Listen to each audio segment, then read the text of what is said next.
ইয়া রাসূলুল্লাহ, উচ্চ কণ্ঠে পড়েন ইয়া ওলি আল্লাহ। বাজান আমার গভীর মনোযোগ দিবেন। আমার আল্লাহ তাআলার বান্দা আমরা, আল্লাহ তাআলা ঘোষণা করে বান্দা ওয়াশকুরু নি'মাতাল্লাহি আলাইহিম ইন কুনতুম ইয়াহু তা'বুদুন। আল্লাহ বলে বান্দা তোমরা আমি আল্লাহর নিয়ামতের শুকরিয়া আদায় করো যদি তোমরা আমি আল্লাহর ইবাদত করো। এবার আপনারা বলেন নামাজ, রোজা, হজ, যাকাত, দান, সদকা, যত রকমের ইবাদত, এই সকল ইবাদত আমরা করি একজনের জন্য, তিনি কে? ওই আল্লাহর ইবাদত করার উদ্দেশ্যে মুহাব্বতের আওয়াজে আল্লাহ তাআলার কালামে হাকিমের তেলাওয়াত করেন আর জোরে জোরে পড়েন আউযু বিল্লাহি মিনাশ শাইতানির রাজিম বিসমিল্লাহির রাহমানির রাহিম ওয়াল্লাযী আরসালা রাসূলাহু বিল হুদা ওয়া দীনিল হক ليظهره على الدين كله ولو كره المشركون. وقال تعالى في كلامه المجيد وفي فرقانه الحميد لا يستوي أصحاب النار وأصحاب الجنة أصحاب الجنة هم الفائزون. وقال في حديث الشريف عن أنس بن مالك رضي الله تعالى عنه قال سمعت رسول الله صلى الله عليه وسلم يقول إن من أشرط الساعة أن يرفع العلم ويكثر الزعل ويكثر الزنا ويكثر شرب الخمر ويقل الرجال ويكثر النساء حتى يكون ل50 امرأة القيم الواحد متفق عليه أو كما قال عليه الصلاة والسلام.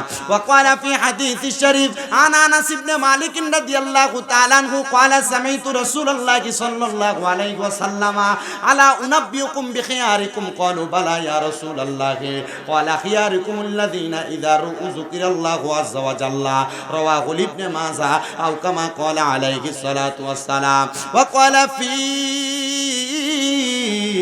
شان حبيبه ومحبوبه ومعشوقه مخبرا وآمرا إن الله وملائكته يصلون على النبي يا أيها الذين آمنوا صلوا عليه وسلموا تسليما اللهم صل على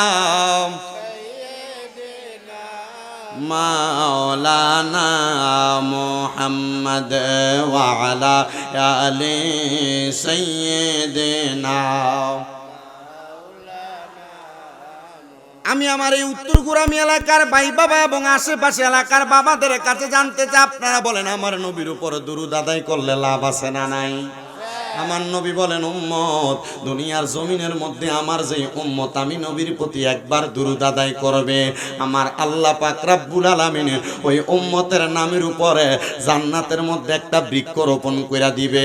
সাহাবায়ে কেরাম বলে ইয়া রাসূলুল্লাহ ইয়া হাবিবাল্লাহ নবী আপনার কাছে জানতে চাই আপনি বলেন না গো আপনার উম্মত আপনার প্রতি দুরূদ আদায় করলে আল্লাহ যদি জান্নাতের মধ্যে বৃক্ষ লাগায় গাছ লাগায়া দেয় উম্মতের কি লাভ হবে?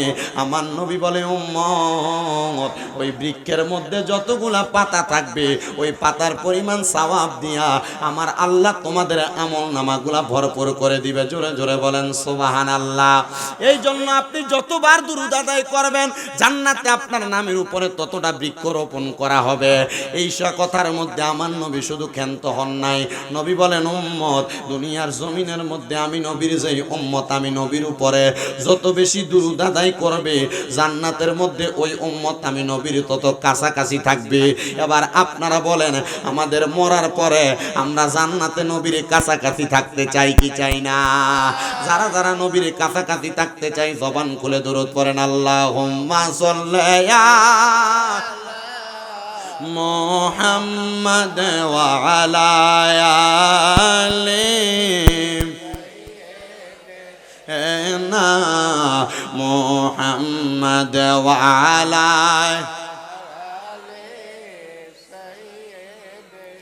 না মোহাম্মদ নবীর সনে প্রেমের ডোরি মন রে বান্দ না নবীর সনে প্রেমের মন রে বান্দ না শয়নে সপনে দেখবা মদিনায় আল্লাহুম্মা মোহাব্বত নিয়ে পড়েন ঈমান তাজা হবে ওয়া আলাই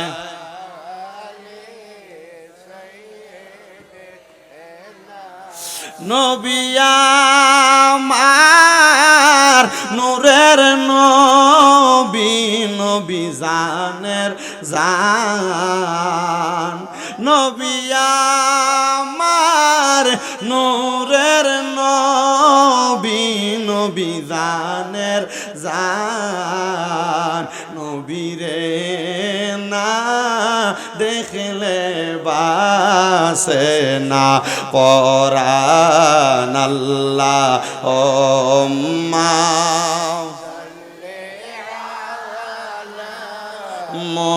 মুহাম্মাদ ওয়া আলা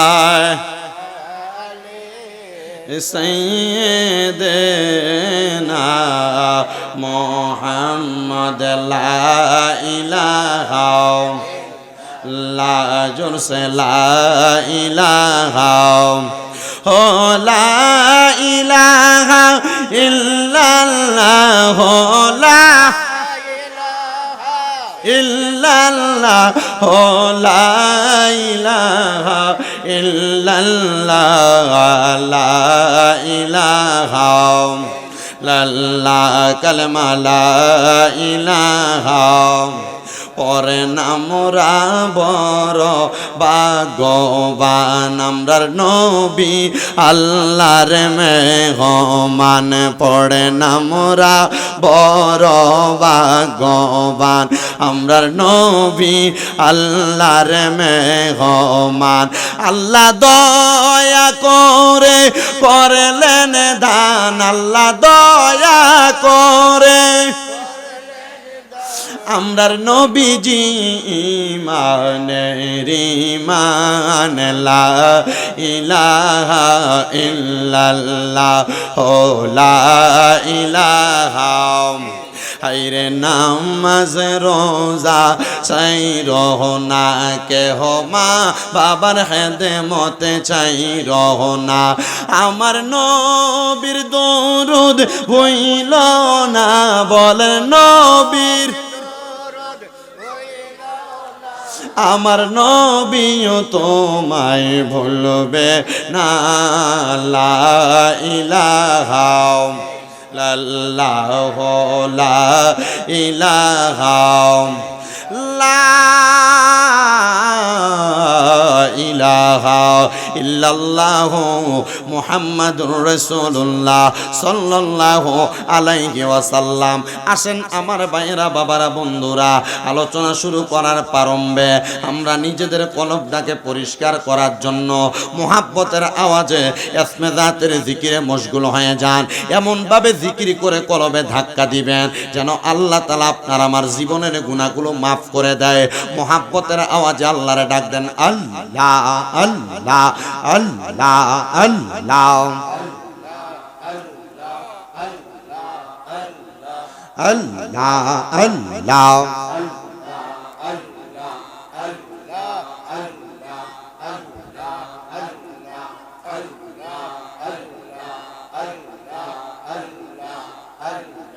আল্লাহ একদিন নিয়া যাইবা ইমানদার বা নাইয়া নিও ইমানদার বা নাইয়া নিও নবী চির প্রেম ইমানের মূল সবাই বোঝার তৌফিক দিও মারহাবা আল্লাহ আল্লাহ আল্লাহ একদিন নিয়া যাইবা ইমানদার বা নাইয়া নিও মাশাআল্লাহ আল্লাহ আল্লাহ ইমানদার বানাইয়া নিও নবীজির প্রেমে ইমানের মূল নবীজির প্রেমে ইমানের মূল সবাই বোঝার তৌফিক দিও মারহাবা জবানটা কইলা আল্লাহর ডাকে স্মরণ নাই আল্লাহ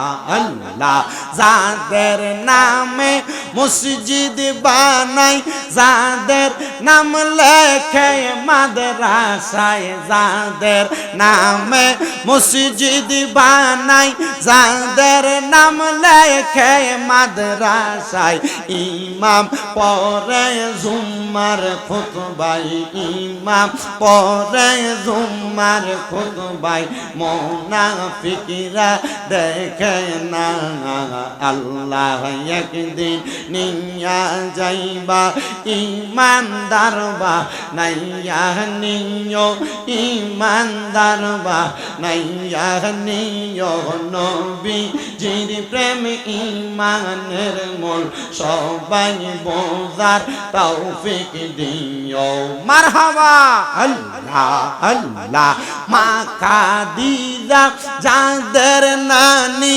ছিল মায়ে বড় ধনী মা খাদিজা যাদের নানি ছিল মায়ে বড় ধনী জাবালে নূরে যাইতেন তিনি জাবালে নূরে যাইতেন তিনি নবীকে খাওয়াইতেন কানা মারহাবা আল্লাহ আল্লাহ আল্লাহ একদিন লইয়া যাইবা ইমানদার বানাইয়া নিও নবীজির প্রেম ইমানের মূল সবাই বোঝার তৌফিক দিও মারহাবা আল্লাহ আল্লাহ আল্লাহ আল্লাহ মুর্শিদ চাঁদ হয় না যে বদনাম মারহাবা আল্লাহ আল্লাহ রাসূল পাইতে আমি বায়াত হইলাম মুর্শিদ চাঁদ হয় না যে বদনাম মারহাবা আল্লাহ আল্লাহ তরিকতের আমল করে কত পাই গেল উপরে তরিকতের আমল করে কত পাই গেল উপরে আমায় রাইখো শুন জোরে রাইখো আমায় শুন জোরে আমার কোনো আমল নাই মারহাবা আল্লাহ আল্লাহ আল্লাহ রাসূল পাইতে আমি বায়াত হইলাম হায়রে আল্লাহ রাসূল পাইতে আমি বায়াত হইলাম মুর্শিদ চাঁদ হয় না যে বদনাম মারহাবা আল্লাহ আল্লাহ লা ইলাহা ইল্লাল্লাহু মুহাম্মাদুর রাসূলুল্লাহ সাল্লাল্লাহু আলাইহি ওয়াসাল্লাম আপনারা বলেন জিকির করলাম কার ওই আল্লাহর প্রশংসা করে মোহাব্বতের আওয়াজে উচ্চ কণ্ঠে জোরে পড়ি আলহামদুলিল্লাহ মুজ্জসদরে মুহতারাম পবিত্র ঈদ মিলাদুন নবী সাল্লাল্লাহু আলাইহি সাল্লাম উপলক্ষে উত্তর গোরামি নূরে মদিনা সামাজিক যুব সংগঠনের উদ্যোগে দ্বিতীয় বার্ষিক সুন্নি মহাসম্মেলন আজকের সম্মেলনের যিনি সম্মানিত সভাপতি উস্তাদুল উলামা হযরতুল আল্লামা শেখ সিরাজুল ইসলাম আল কাদরি মাদ্দাজিল্লাহুল আলী বারাকাল্লাহু ফি হায়াতি আল্লাহ তাআলা এই আলেমের হায়াতের মধ্যে বরকত দান করুন সবাই পড়ি আমিন মাহফিলের সম্মানিত আর সভাপতি আলহাজ মোহাম্মদ আব্দুল শহীদ তালুকদার সাহেব সম্মানিত সহসভাপতি বৃন্দ মাহফিলে মূল্যবান তকরির করেছেন বিশেষ অতিথি হযরতুল আল্লামা শফিকুল ইসলাম প্রধান সাহেব সিনিয়র শিক্ষক শানখোলা দাখিল মাদ্রাসা তকরির করেছেন অত্যন্ত মায়াবী কণ্ঠের অধিকারী দাউদনগর জামে মসজিদের সম্মানিত খতিবে মুকাররম হযরতুল আল্লামা আব্দুল ওয়াদুদ সিদ্দিকী বারাকাল্লাহু ফি হায়াতি তকরির করেছেন বিশেষ বক্তা হযরতুল আল্লামা আব্দুল হাকিম হুসাইনি সাহেব, আলোচনা করেছেন হযরত মাওলানা আখতারুজ্জামান সাহেব সহ সম্মানিত আমন্ত্রিত ওলামায়ে কেরাম, আমন্ত্রিত অতিথি, আপনাদের ৫ নং শানখোলা ইউনিয়ন পরিষদের সম্মানিত চেয়ারম্যান জনাব মোহাম্মদ নজরুল ইসলাম সাহেব, উপস্থিত ছিলেন উবাহাটা কুদরতিয়া দাখিল মাদ্রাসার সম্মানিত ভারপ্রাপ্ত সুপার জনাব ডাক্তার মাওলানা তোফাজ্জল হক আনসারী বশির সাহেব সহ মাহফিলের সম্মানিত অতিথি জনাব মোহাম্মদ ইকবাল হোসেন সাহেব, আপনাদের বর্তমান মেম্বার জসিমউদ্দিন সাহেব সহ মাহফিল পরিচালনা করছেন হযরতুল মাওলানা হাফেজ রাসেল আহমেদ সাহেব সহ আমন্ত্রিত অতিথিবৃন্দ, ওলামায়ে কেরাম। আমার সামনে ডাইনে বামে মাইকের আওয়াজ যত দূর পর্যন্ত যাচ্ছে, দাড়িপাকা মুরব্বী বাবারা, যুবক নওজোয়ান ভাইয়েরা, ছোট ছোট মাসুম বাচ্চা, পর্দানশিনী আমার মা ও বোনেরা, আপনারা সবাই মহাব্বতের আওয়াজে বলেন, আজকের জান্নাতের বাগানে আমাদের সবাইকে আসার বসার তৌফিক দিয়েছেন একজন, তিনি কে? আল্লাহ। ওই আল্লাহকে মহাব্বত দেয় ডাক দিলে আল্লাহ কি খুশি হয় না বেজার হয়? তাহলে আরেকবার মহাব্বতের আওয়াজে আল্লাহর শুকর গুজার করে পড়েন আলহামদুলিল্লাহ। উপস্থিত হাজিরিন, মাহফিল কমিটি আমাকে অত্যন্ত সুন্দর একটা সাবজেক্ট দিয়েছেন, যে সাবজেক্টটা আমাদের সুন্নিদের প্রাণ, আমাদের সুন্নিদের জান। ওই জান এবং প্রাণ হলো শানে রিসালাত, আমার নবীর শানের বয়ান করা, রিসালাত সকল নবীদের রিসালাতের সম্পর্কে বয়ান করা। আমি চেষ্টা করব আমি শানে রিসালাতের উপর আপনাদেরকে কয়েকটা কথা বলার জন্য, কারণ সুন্নিরা শানে রিসালাতের উপর বেশি প্রাধান্য দেয় বিদায় সুন্নিরা ভণ্ড। কথা বলেন ঠিক কি না? সুন্নিরা নবীকে দাঁড়ায়া সালাতু সালাম দেয়, এই জন্য সুন্নিরা ভণ্ড। সুন্নিরা নবীকে ইয়া নবী সালাম আলাইকা বলে, এই জন্য সুন্নিরা ভণ্ড।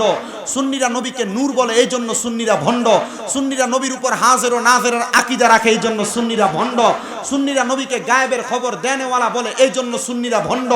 আমরা বলবো, যদি নবীকে নূর মানার কারণে, মিলাদ কিয়াম করার কারণে, নবীকে সালাতু সালাম দেওয়ার কারণে, হাজির ও নাজিরের আকীদা বিশ্বাস করার কারণে, নবীকে গায়েবের খবর দেনেওয়ালা বিশ্বাস করার কারণে, আমার নবীজি রহমাতুল লিল আলামিন নবী, জিন্দা নবী, হায়াতুন নবী, এই কথা বিশ্বাস করার কারণে আমাদেরকে কেউ ভণ্ড টেক লাগায়, আমরা বলবো আমরা ভণ্ড হয়ে ইন্তেকাল করতে চাই, তবু তোমাদের মতো মুনাফিক হয়ে পূজা মণ্ডপে আমরা যাইতে রাজি নাই। কথা বলেন ঠিক কিনা? আল্লাহ তাআলা আমাদেরকে আজকের জান্নাতের বাগানে বসে মুনাফিকদের মুখোশ উন্মোচন করে জান্নাতের বাগান, এই উত্তর গুরামি হযরতে ঈদে মিলাদুন নবী সাল্লাল্লাহু আলাইহি সাল্লামের মাহফিল, নূরে মদিনা সামাজিক যুব সংগঠনের মাহফিল, এই মাহফিলকে সাফল্যমণ্ডিত করার তৌফিক দান করুক। মনে রাখতে হবে আমরা সবাই সুন্নি, বলেন আমরা সবাই আমরা সুন্নি। আমাদেরকে সুন্নি বললে আমরা রাগ করি না। ও দোস্ত, তোমাকে ওহাবি বললে, তোমাকে বাতিল বললে, তোমাকে গাঠি বললে তোমার গায়ে কেন লাগে? সে বলবে আমি ওহাবি, এটা আমার পরিচয় না, আমি মুসলমান, এটা আমার পরিচয়, আমি তাওহীদি জনতা, এটা আমার পরিচয়। আরে তুমি কোন তাওহীদি জনতা? যেই তাওহীদি জনতা নাম দিয়া যে আল্লাহর ওলি সোনার বাংলাদেশে ইসলাম প্রচার করার জন্য তাদের জীবনকে দুরিশাত করেছে, তাদের জীবনকে দুরিশাত করেছে, আল্লাহ রাসূলের প্রেমে বিবাহ পর্যন্ত করে নাই, সেই আল্লাহর ওলির মাজার ভাঙ্গার নাম দিয়ে যারা তাওহীদি জনতা নাম দেয়, এরা তাওহীদি জনতা নামে ভণ্ড, মুনাফিক, বেঈমান, ইসলামের দুশমন। ডান হাত তুলে বলেন ঠিক কিনা?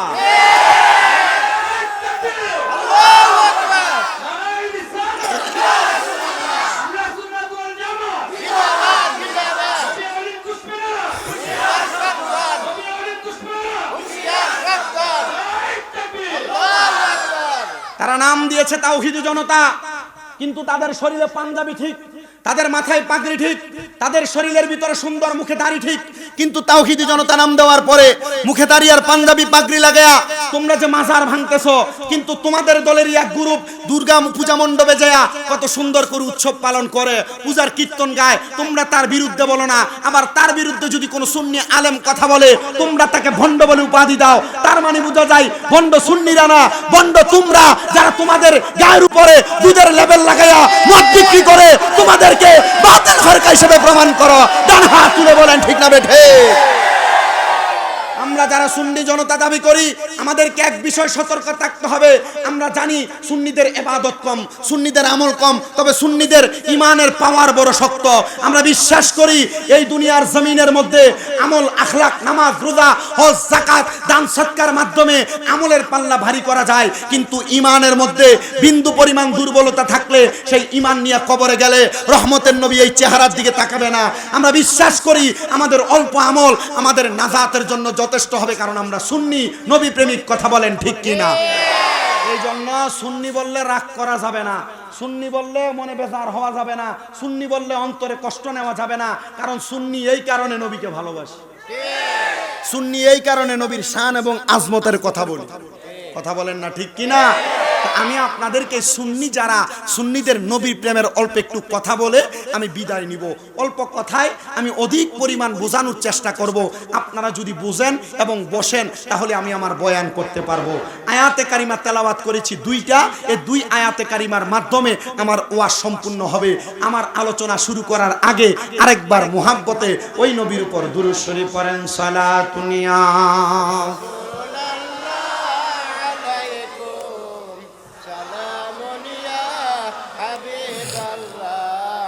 সালাতুনিয়া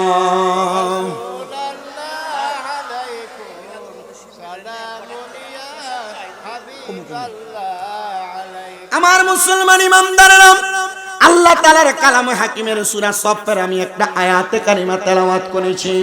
যে আয়াতে কারিমার মধ্যে আমার আল্লাহ তাআলা ঘোষণা করেছে, সবাই আমার সাথে জোরে জোরে পড়ে না, আউযু বিল্লাহি মিনাশ শাইতানির রাজিম বিবারাকাতি বিসমিল্লাহির রাহমানির রহিম হুয়াল্লাযী আরসালা রাসূলাহু বিল হুদা ওয়া দীনিল হাক্কি লিইয়ুযহিরাহু আলাদ-দীনি কুল্লিহি ওয়ালাউ কারিহাল মুশরিকুন।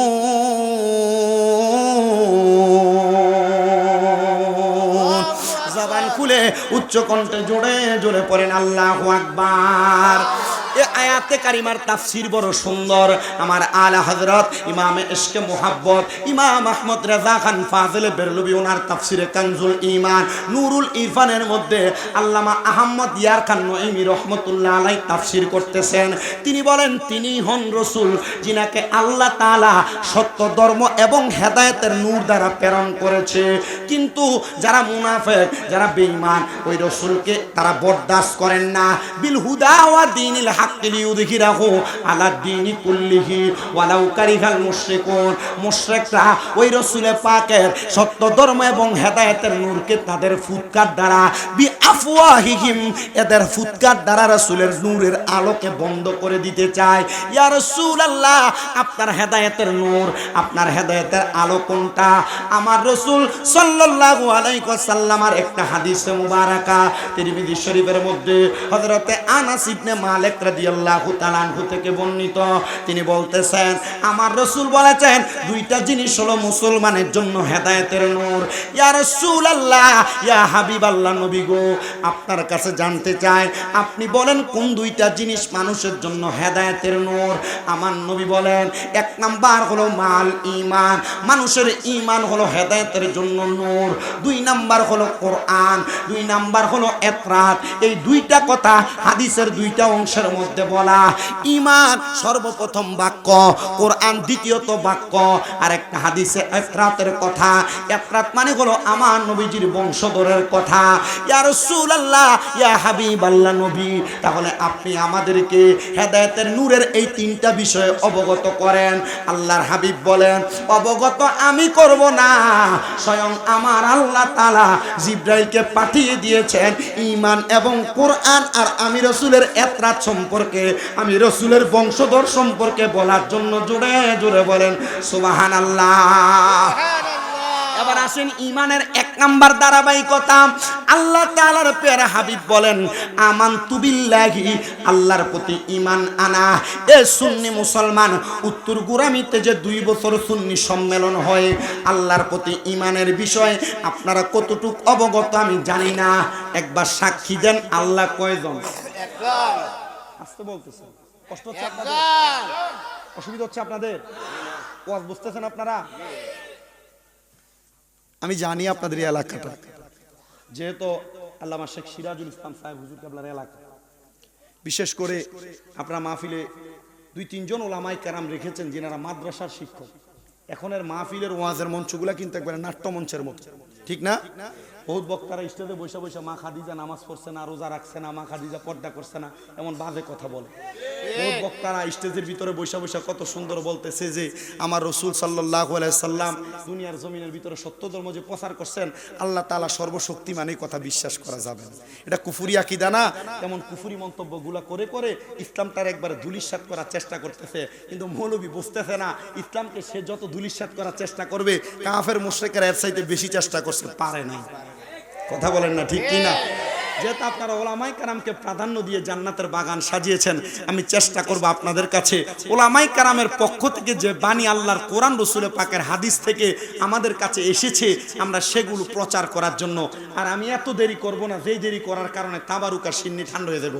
আপনারা একটু কষ্ট করে বসবেন, আমি আপনাদের কাছে বয়ান করব। আমি ইমানের বিষয়ে আগে আপনাদেরকে এলান করছি। 1 নাম্বার, আমানতু বিল্লাহ। কার প্রতি ঈমান? আল্লাহর প্রতি। এত আস্তে কয় বেটা? আল্লাহর প্রতি। তো সে আল্লাহ কতজন?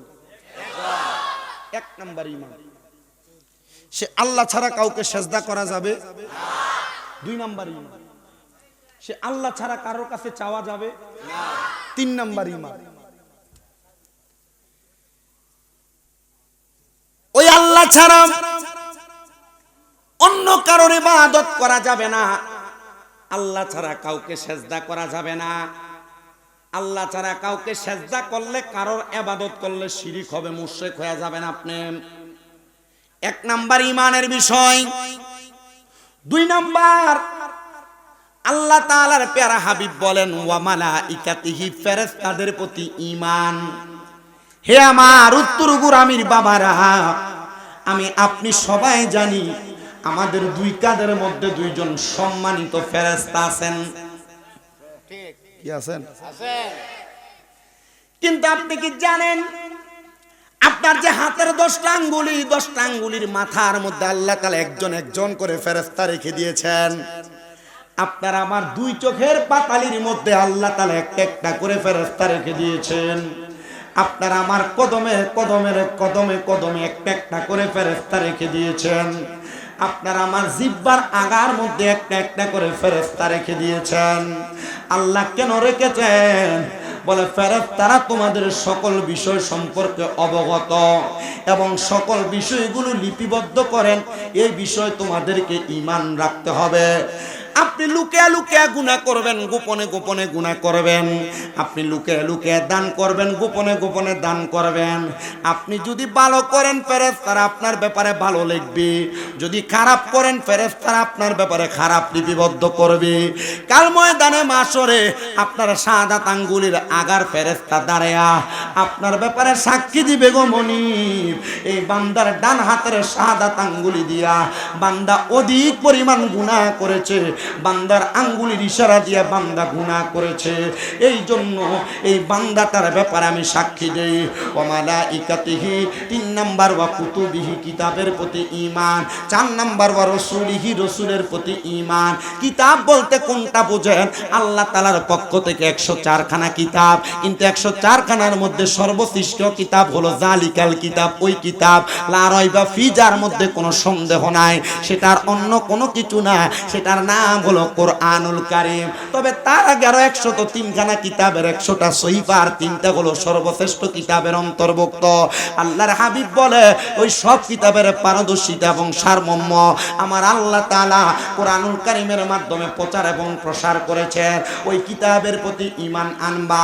ওয়া রাসূলিহি, রাসূলের প্রতি ঈমান আনবা। ওই রাসূল কেমন রাসূল মানবা? ওই রাসূলের আনিত বাণীগুলা মানবা। রাসূলের আনিত সত্য কাজের প্রতি সত্য কাজ করবা। রাসূলের নিষেধগুলা তোমরা বর্জন করবা। করে করে যখন তোমরা চলবা, তোমাদের জীবন হবে বড় সুন্দর, বড় সুন্দর। ওয়া রাসূলিহি ওয়াল ইয়াউমিল আখিরি, রাসূল তোমাদেরকে আল্লাহর কোরআন থেকে আখিরাতের ব্যাপারে যা শিক্ষা দিয়েছে তোমরা তা মানবা। ওয়াল ইয়াউমিল আখিরি ওয়াল কদরি খায়রি ওয়া শাররিহি, তোমাদের এবং মন্দের প্রতি বিশ্বাস রাখার কথা। আল্লাহর হাবিব বলে শুধু তাই নয় রে মুসলমান, ঈমানের ব্যাপারে তোমাদের আরো কিছু ধারণা দিচ্ছি রে মুসলমান। বলে ইয়া রাসূলুল্লাহ, ইয়া হাবিবাল্লাহ, কেমন ধারণা? বলে ওয়াল ইয়াউমিল আখিরি ওয়াল কদরি খাইরি ওয়া শাররিহি মিনাল্লাহি তাআলা ওয়াল বাসি বাদাল মাউত। আল্লাহ যে তোমাদের ইন্তেকালের পরে আবার তোমাদেরকে উত্তোলন করবে, সে ব্যাপারে তোমাদেরকে ঈমান রাখতে হবে। তুমি ইন্তেকাল করবা, মরার পরে শরীর পচে যাবে, রক্ত পানি হয়ে যাবে, তোমার দেহ চূর্ণ বিচূর্ণ হয়ে যাবে, মনে হয় তোমার জীবনের জিন্দেগির সব শেষ। না না না, আল্লাহর হাবিব বলতেছে দুনিয়ার মানুষেরা, তোমাদের ইন্তেকালের পরে তোমাদেরকে আবার উত্তোলন করা হবে, তোমরা সেটা মানবা। আর দুই নাম্বার কোরআনুল কারীমের প্রতি ঈমান। আল্লাহর হাবিব বলতেছে এই কোরআনে যা তোমাদেরকে আদেশ করা হয়েছে, যা নিষেধ করা হয়েছে, আদেশ এবং নিষেধকে তোমরা প্রাধান্য দিবা ইয়া রাসূলুল্লাহ। আর 3 নাম্বার কোন বিষয়ে বললেন? আল্লাহর হাবিব বলে ওয়াইত্রাতি, আমি নবীজির বংশধর যারা আহলে বায়াত যারা, তাদেরকে মোহাব্বত করবা। নবী গো, আপনার ইত্রাত কারা, বংশধর কারা জানতে চায়।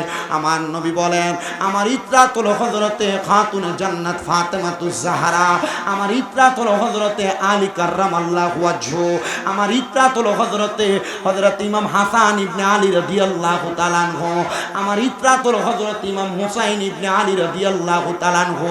আর আমি নবী, এই 5 জন হলো আমি নবীর ইত্রাতের অন্তর্ভুক্ত। ওগো নবী, আপনার রিসালাতের ব্যাপারে আমাদেরকে দুনিয়াতে ভুল ধারণা দেওয়া হয়। আপনি নবী কেমন করে রিসালাতের বাণী প্রচার করেছেন? আমার নবী বলেন উম্মতে মুহাম্মদীরা, আমি নবীর রিসালাতের ব্যাপারে তোমরা আমার কাছে নয়, পয়গম্বর হযরতে ঈসা আলাইহিস সালাতু ওয়াস সালামের কাছে জিজ্ঞাসিত করো। ঈসা আলাইহিস সালাতু ওয়াস সালাম নিজেই বর্ণনা করতেছে। কারোর কাছে যদি আল বিদায়া ওয়ান নিহায়া কিতাবটা থাকে, আপনারা একটু লক্ষ্য করে পড়বেন। পয়গম্বর হযরতে ঈসা আলাইহিস সালাতু ওয়াস সালাম বলে এমন একজন রাসূল মুহাম্মদুর রাসূলুল্লাহ সাল্লাল্লাহু আলাইহি ওয়াসাল্লাম দুনিয়াতে আগমন করবে। আমি ঈসা নবীকে আল্লাহ তাআলা সেই নবীর কারণে বানাইলেন। আমি ঈসা পয়গম্বর আল্লাহ তাআলার কাছে ফরিয়াদ জানাইলাম, ওগো আল্লাহ, যে রাসূলকে আপনি দুনিয়ার জমিনে যদি না বানাইতেন, আমি পয়গম্বর থেকে আদম পয়গম্বর পর্যন্ত কোন নবী কোন পয়গম্বরকে আপনি বানাইতেন না, তো আমাকে কেন আপনি পয়গম্বর বানাইলেন? আমি তো ওই পয়গম্বর যিনি মুহাম্মাদুর রাসূলুল্লাহ সাল্লাল্লাহু আলাইহি ওয়াসাল্লাম, মদিনার রাহমাতুল লিল আলামিন নবী, ওই নবীর উম্মত হতে পারলেই আমার কাছে বড় আনন্দ লাগতো। আল্লাহ তাআলা বলেন ঈসা পয়গম্বর, আপনি যদি ওই নবীজির উম্মত হইতে চান, আমি আল্লাহ তাআলা আপনি পয়গম্বর ঈসা রূহুল্লাহকে আদেশ করলাম গো, আমি আল্লাহ তাআলার কাছে 2 রাকাত নামাজ আদায় করেন। পয়গম্বর ঈসা আলাইহিস সালাতু ওয়াস সালাম 2 রাকাত নামাজ আদায় করতে লাগলেন। 2 রাকাত নামাজ আদায় করে আল্লাহ তাআলার দরবারে দোয়া করতে লাগলেন। আল্লাহ তাআলা আদেশ করে পয়গম্বর আপনি এমন ভাবে নামাজ আদায় করবেন না। বলে কিভাবে নামাজ আদায় করব? বলে সিজদার মধ্যে গিয়ে আপনি ওই নবীর উম্মত হওয়ার জন্য আমি আল্লাহ তাআলার কাছে আমি আল্লাহ তাআলার কাছে আহ্বান করেন, দোয়া কামনা করেন। পয়গম্বর হযরত ঈসা আলাইহিস সালাতু ওয়াস সালাম বলে আমি সিজদার মধ্যে গেলাম, সুবহান রাব্বিয়াল আলা পড়লাম, একবার, দুইবার, তিনবার পড়ার পরে সুবহান রাব্বিয়াল আলার পরবর্তী সময়ে আল্লাহর কাছে বলতে লাগলাম, ওগো আল্লাহ, আপনি আমাকে আখিরি নবী আহমদ মুহাম্মদ মুস্তাফা সাল্লাল্লাহু আলাইহি ওয়াসাল্লাম নবীর উম্মত হিসেবে দুনিয়াতে কবুল করেন। আমার আল্লাহ তাআলা এমন ভাবে পয়গম্বর ঈসা নবীকে কবুল করে নিয়েছেন। আল্লাহ তাআলা ঘোষণা করেছেন পয়গম্বর ঈসা আলাইহিস সালাতু ওয়াস সালাম ধৈর্য ধারণ করেন গো, আমি আল্লাহ তাআলা আপনাকে আমার কাছে নিয়ে আসব। হযরতে পয়গম্বর ঈসা আলাইহিস সালাতু ওয়াস সালাম ইসলামের দাওয়াত শুরু করবে, কিন্তু পয়গম্বরকে মানুষ বড় এনকার করে। পয়গম্বর ঈসা নবী যখন যখন রাস্তা দিয়ে হাঁটেন পয়গম্বরের শরীরের মধ্যে তারা পাথর নিক্ষেপ করে। নবী ঈসা আলাইহিস সালাতু ওয়াস সালামের দিকে তারা গাছের ডাল ভেঙে ভেঙে ঈসা নবীর দিকে মারতেছে। ঈসা নবী বলে, ওগো আল্লাহ, আপনি আমারে নবী বানায়া পাঠাইছেন, কিন্তু পাথরের আঘাত আমি ঈসা পয়গম্বর সহ্য করতে পারি না। পয়গম্বর ঈসা নবী বলেন, আমাকে ছোটবেলায় আঘাতপ্রাপ্ত করা হয়েছে। যখন আমি বড় ছোট, আমার আম্মা জান আমি ঈসা পয়গম্বরকে পাথরের গুহার মধ্যে রেখে আসছেন।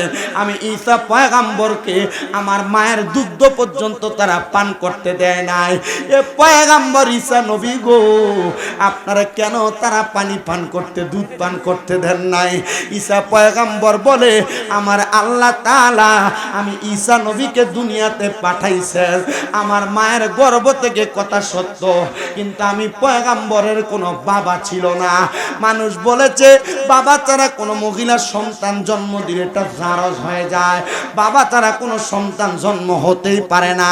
আর আমার আল্লাহ কয়, ঈসা নবী, আপনাকে আমি আল্লাহ তাআলা রুহুল্লাহ বলে আমি আল্লাহর প্রমাণ আর সাক্ষী হিসেবে দুনিয়াতে পাঠাইছি। ঈসা নবীর আম্মা জান হযরতে মরিয়ম আলাইহিস সালাম, তিনি বলেন, আমিও ছোট, জন্মগ্রহণ করি নাই।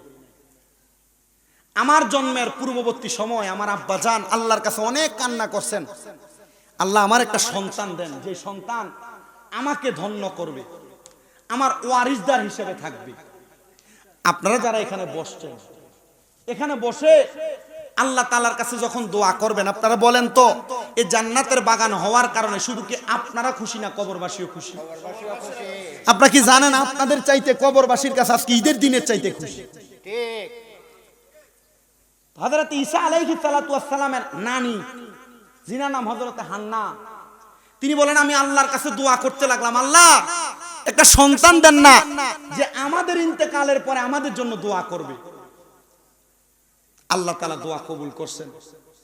ঈসা নবীর নানা জান উনি বলেন, আমি বাইতুল মুকাদ্দাসের ইমাম, নামাজ আদায় করার পর মুরাকাবা করতেছিলাম, এমন টাইমে আল্লাহ তাআলা গায়বী আওয়াজ প্রদান করলেন, হে আল্লাহর বন্ধু, আল্লাহ তাআলা আপনার কাছে খবর দিয়েছে আপনার একটা সন্তান আগমন করবে, যে দুনিয়ার জমিনে আগমন করার মাধ্যমে আল্লাহ তাআলা আপনাকে দুনিয়া থেকে বিদায় করাবেন। উনি বিদায় হয়ে গেছেন। হযরত ঈসা নবীর আম্মা হযরত মরিয়ম আলাইহিস সালাতু ওয়াস সালাম দুনিয়াতে আগমন করলেন। আগমন করার পরে হযরত মরিয়মের চেহারা বড় সুন্দর। এই নুরানি সুন্দর চেহারা নিয়ে হযরত মরিয়ম যখন আগমন করে, হযরত মরিয়মের আগমনের পরে ওনার আম্মা জান বলতেছেন, আমি কেমনে আমার মরিয়মকে লালন পালন করব, আমার স্বামী তো দুনিয়াতে নাই। হযরতে মরিয়মের আম্মা হযরতে মরিয়মকে কুলের মধ্যে করে নিয়ে বাইতুল মুকাদ্দাস মসজিদের সামনে যা দাঁড়াইলেন, আর ডাক দিয়া বলে, ও বাইতুল মুকাদ্দাসের মসজিদের ইমামরা, আমার স্বামী তো এই বাইতুল মুকাদ্দাসের প্রধান ইমাম ছিলেন, মানে ঈসা নবীর নানা জান ছিলেন বাইতুল মুকাদ্দাসের প্রধান ইমাম। আপনারা কি পারবেন কেউ আমার কন্যা সন্তানের দায়িত্ব নেওয়ার জন্য? বাইতুল মুকাদ্দাসের তৎক্ষণিক সময়ে 4 জন ইমাম ছিলেন, 4 জন।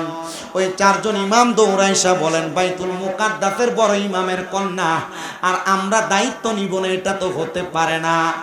আমরা 4 জনই রাজি, আপনি আপনার যার কাছে পছন্দ আপনি তার কাছে আপনার কন্যাকে রাখতে পারেন তার লালন পালন করার জন্য। যেহেতু সে এতিম, তার বাবা নাই, আমি তার দায়িত্ব পালন করব। আমি আপনাদেরকে 3টা হাদিস শোনায় দেই।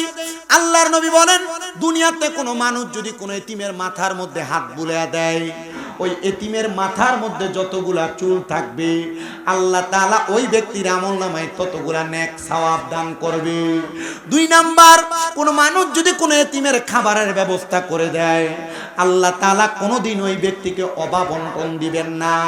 আর কোন মানুষ যদি কোনো এতিমের ভরণ পোষণের দায়িত্ব নেয়, অথবা কোনো এতিম মহিলাকে বিবাহ করে তার দায়িত্ব নেয়, আল্লাহর হাবিব বলতেছেন, দুনিয়ার মানুষ ওই ব্যক্তির জন্য জান্নাতের মধ্যে আমার আল্লাহ তাআলা উন্নত মানের মেহমানদারির ব্যবস্থা করে রেখেছেন। ওই 4 জন ব্যক্তি মসজিদে বাইতুল মুকাদ্দাসের ইমাম ডাক দিয়ে বলে, এ মরিয়মের আম্মা জান, বাইতুল মুকাদ্দাসের বড় মসজিদের ইমাম ইমাম সাহেবের বড় ইমামের স্ত্রী, আপনার কন্যাকে আপনি আমাদের কাছে দেন, আমরা তার লালন পালন করব। যেহেতু এতিমকে লালন পালন করলে অনেক সওয়াব আছে। এবার ইনি ডাক দিয়ে বলতেছেন, আমি যদি একজন ইমামের কাছে দেই আরেকজন ইমাম রাগ করবে, আরেকজন ইমামের কাছে দিলে আরেকজন ইমাম রাগ করবে, আরেকজনের কাছে দিলে অন্যজন রাগ করবে। এই ইমাম সাহেবানরা, আমি আপনাদের কাছে আমার কন্যা সন্তানকে নিয়ে আসার সময় আমি চিন্তা করি না আপনারা চারজন যে আমার মেয়েটার দায়িত্ব নিবেন। আসেন না, আপনাদের চারজনের মাঝে একটা প্রতিযোগিতা হয়ে যাবে, যেই প্রতিযোগিতার মাধ্যমে যেই ব্যক্তি উপযোগী হবে, যেই ব্যক্তি উত্তীর্ণ হবে, আমার কন্যাকে লালন পালন করার দায়িত্ব সে পাবে। আগের জামানায় মানুষ লেখার জন্য লোহার দোয়াত কলম ব্যবহার করতেন। তারা কলম ব্যবহার করতেন যেটা লোহা দ্বারা নির্মিত। তিনারা বলেন ওই চারজন ইমাম তাদের লিখন করার যে কলমটা নিয়ে আসলেন, তারা বাইতুল মুকাদ্দাসের পার্শ্ববর্তী কূপের সামনে যায়া, বাইতুল মুকাদ্দাসের পার্শ্ববর্তী নদীর মধ্যে যায়া তারা তাদের কলমটাকে এমন ভাবে নিক্ষেপ করলেন। হযরতে মরিয়মের আম্মা হযরতে হান্না ঈসা নবীর নানি ডাক দিয়ে বলতেছেন, যার কলমটা ফিরে আসবে তার কাছে আমার কন্যা মরিয়মকে দেওয়া হবে লালন পালন করার জন্য। রাজি হয়ে গেছেন। রাজি হওয়ার পরে সাথে সাথে ঈসা নবীজির হযরতে মরিয়মের খালু ছিলেন ওই বাইতুল মুকাদ্দাসের একজন ইমাম। তিনি ডাক দিয়া বলতেছে, আমি তাকে দেখলাম চারজনের মধ্যে আমার কলমটাই সর্বপ্রথম আমার কাছে ফিরে এসেছে। ওই কলমটা নেওয়ার পরে ঈসা নবীর আম্মা জান হযরতে মরিয়মকে তার নানি তার হাতে উঠিয়ে দিলেন। ডাক দিয়া বললেন, এ বাইতুল মুকাদ্দাসের ইমাম হযরতে মরিয়মের খালু জান, আপনার কাছে আমার আবদার, যেটা আপনি আমার এতিম কন্যা সন্তানের দায়িত্ব নিয়েছেন, আপনি আমার এতিম কন্যাটারে সুন্দর করে লালন পালন করবেন, যেন আমার এই এতিম কন্যাটা আবেদা হয়, বড় সলেহা হয়। এ পর্দার অন্তরালের আমার মা কেন হযরতে হান্না ঈসা নবীর নানি বলছেন ঈসা নবীর মাকে আবেদা বানানোর জন্য, সলেহা বানানোর জন্য। কারণ তারা জানে কোন মহিলা যদি বেপর্দা হয়, কোন মহিলা যদি আবেদা না হয়, সলেহা না হয়, জায়েদা না হয়, ওই মহিলার কারণে তার পরিবারের মানুষ কবরের মধ্যে আযাব প্রাপ্ত হবে। এখানে আপনারা যারা বসেছেন, আপনাদের যাদের মা বেপর্দা, আপনাদের যাদের বোন বেপর্দা, আপনাদের যাদের কন্যা সন্তান বেপর্দা, মনে রাখতে হবে তাদের বেপর্দার কারণে শুধু তারা জাহান্নামে জ্বলবে না, আপনারা নিজেরাও জাহান্নামের আগুনে জ্বলা লাগবে। আমার বিষয় শানের সালাত, নবীদের রাসূলদের শান বর্ণনা করা, কিন্তু আমি আমার ওয়াজের ধারাবাহিকতায় আপনাদেরকে বিভিন্ন বিষয় টাচ করে করে যাচ্ছি। এটার কারণ হলো আপনারা বিভিন্ন বিষয় জানার পর আপনারা একটু আগ্রহবান হবেন। আপনার বউকে আপনি বেপর্দাভাবে ছাইরা দিয়া, আপনার স্ত্রীকে আপনি বেপর্দাভাবে ছাইরা দিয়া, আপনি আপনার মাকে বেপর্দাভাবে ছেড়ে দিয়ে, আপনার কন্যাকে বেপর্দাভাবে ছেড়ে দিয়ে আপনারা যদি 5 ওয়াক্ত নামাজ পড়েন, আপনার নামাজ আল্লাহর দরবারে কবুল হবে না। আপনি যদি রোজা রাখেন, এই রোজা আল্লাহর দরবারে কবুল হবে না। এই জন্য আপনাদের সবার কাছে আবদার, আপনারা আপনাদের মা সন্তান, আপনাদের বোন, আপনাদের স্ত্রীদেরকে আপনারা একটু বেশি বেশি করে পর্দা করাবেন, তাদেরকে আবেদা নামাজি বানাবেন, তাদেরকে সলেহা বেশি বেশি নেক আমল করনেওয়ালা বানাইবেন। হযরতে হান্না ডাক দিয়ে কয়, এ মরিয়মের খালু, আপনি আমার মেয়েটাকে একটু আবেদা সলেহা বানাইবেন। আবার হযরতে মরিয়মের খালু বললেন, বাইতুল মুকাদ্দাসের পাশে ছোট্ট একটা ঘরের মধ্যে আমি মরিয়মকে লালন পালন করতে লাগলাম। হযরত মরিয়ম সুন্দর করে খাবার খায়, সুন্দর চলাফেরা করে, কিন্তু আমার মরিয়ম যখন বড় হয়ে যায়, মক্কা হযরতে মরিয়মের বড় হওয়ার পরে বাইতুল মুকাদ্দাস এলাকার ইহুদিরা হযরত মরিয়মকে বড় আঘাত করতে লাগলেন, মরিয়মের দিকে কুনজরে তাকাইতে লাগলেন। যেহেতু নবীর মা, চেহারা বড় সুন্দর, হযরত মরিয়ম যখন দুনিয়ার জমিনের মধ্যে চলাফেরা করে, ওই জায়গার মধ্যে একটা লোক ছিল যার নাম ছিল কুচ্ছা। সে বলে, ও দুনিয়ার মানুষ, দুনিয়ার মানুষরে তোমরা শুনে রাখো, আমি এই এলাকার বাইতুল মুকাদ্দাসের আশেপাশে যত সুন্দর নারী আছে, আমি এই নারীদের সঙ্গে অবৈধভাবে মেলামেশা করতাম। কুচ্চার কাজ হচ্ছে অবৈধ মেলামেশা করে নারীদের চরিত্র নষ্ট করত। ওই কুচ্চা ছিল বড় দুশ্চরিত্রবান মানুষ। উনি বলেন, আমি আবার নজর করলাম মরিয়মের দিকে, আমি মরিয়মের ঘরের দরজার সামনে দাঁড়াইলাম। হযরত মরিয়ম বলে, ও জগতের মানুষ, আমার ঘরের দরজার সামনে যখন কুচ্চা দাঁড়ায় গেছে, আমার কাছে একটু ভয় হইতে লাগলো। আমি জানি এই কুচ্চা মহিলাদের ইজ্জত হরণ করে, আমি জানি এই কুচ্চা মহিলাদের দিকে বাজে নজরে তাকায়। আমরা যারা আমাদের চোখ দ্বারা অপর মহিলাদের দিকে বাদ নজরে তাকাই, মনে রাখতে হবে আমাদের চোখগুলা গরম সীসা দ্বারা ঢালাই করা হবে। এ মহিলা, আপনারা যারা আপনাদের চোখ দ্বারা পুরুষের দিকে বাদ নজরে তাকান, মনে রাখতে হবে আপনাদের চোখগুলা কিন্তু ঢালাই করা হবে গরম সীসা দ্বারা। আর আমরা পুরুষ মানুষরা এমন ভাবে রাস্তা দিয়ে নারীরা চলাফেরা করার সময় আমরা এমন ভাবে তাকাই, আপনি জানেন না আল্লাহর হাবিব বলতেছে কাল ময়দানে মাশরের মধ্যে এমন অনেক মানুষ দেখা যাবে তাদের চোখগুলা দিয়ে বেয়ে বেয়ে রক্ত পড়বে, রক্ত। সাহাবায়ে কেরাম প্রশ্ন করি, ইয়া রাসূলুল্লাহ, ইয়া হাবিবাল্লাহ নবী, আমরা কান্না করলে চোখ দিয়ে পানি পড়ে, তারা কারা যাদের চোখ দিয়ে রক্ত? আপনাদের কষ্ট হইতেছে না? আপনারা যদি বলেন যে আমি জিকির আজকার গজল শান গায়া সময় নষ্ট করতে, করে দিব, কিন্তু দুই একটা কথা বলি কাজে লাগবে। আমি ঈসা নবীর আম্মা জানের ঘটনার মাধ্যমে আপনাদেরকে পর্দার ব্যাপারে টাচ দিচ্ছি, আপনাদেরকে নিজের চরিত্রের ব্যাপারে টাচ দিচ্ছি, ইমানের ব্যাপারে টাচ দিলাম। এগুলা কেন দিচ্ছি জানেন? আমার ওয়াজ একের ভিতরে সব কথা, কি বুঝতে পারতেছেন? একের ভিতর সব। মাহফিল কমিটির সাবজেক্টও থাকবে, বিভিন্ন কিছু বিষয় যে আপনাদেরকে শিখা যাবে। ওয়াজ মাহফিল যে পরিমাণ হয় হবিগঞ্জে, আমার মনে হয় এই ওয়াজ মাহফিলের দ্বারা যদি মানুষ হেদায়াত যদি পরিপূর্ণ পাইতো, তাহলে হবিগঞ্জে এক একজন আল্লাহর ওলি হয়ে যেত। কথা কয় না কেন? না, আপনারা এক একজন ওলির নামে বলি হয়ে বসেন, মাহফিলের সভাপতি সেক্রেটারি, মসজিদের সভাপতি সেক্রেটারি বানায় বই, তাই সুদ করার ঘুষ করবে। কথা কয় না কেন? হেদায়েতের অভাব আছে কি বল? নাই বলে হেদায়েতের অভাব। মসজিদ কমিটির সভাপতি সুদখোর, মসজিদের সেক্রেটারি ঘুষখোর, এলাকার সর্দার মাতাব্বরির দায়িত্ব পালন করে যে সুদখোর আর ঘুষখোর। কথা কয় না কেন? এলাকার ভিতরে চা দোকানে বসে দেখবেন লম্বা লম্বা কথা বলে সুদখোরেরা।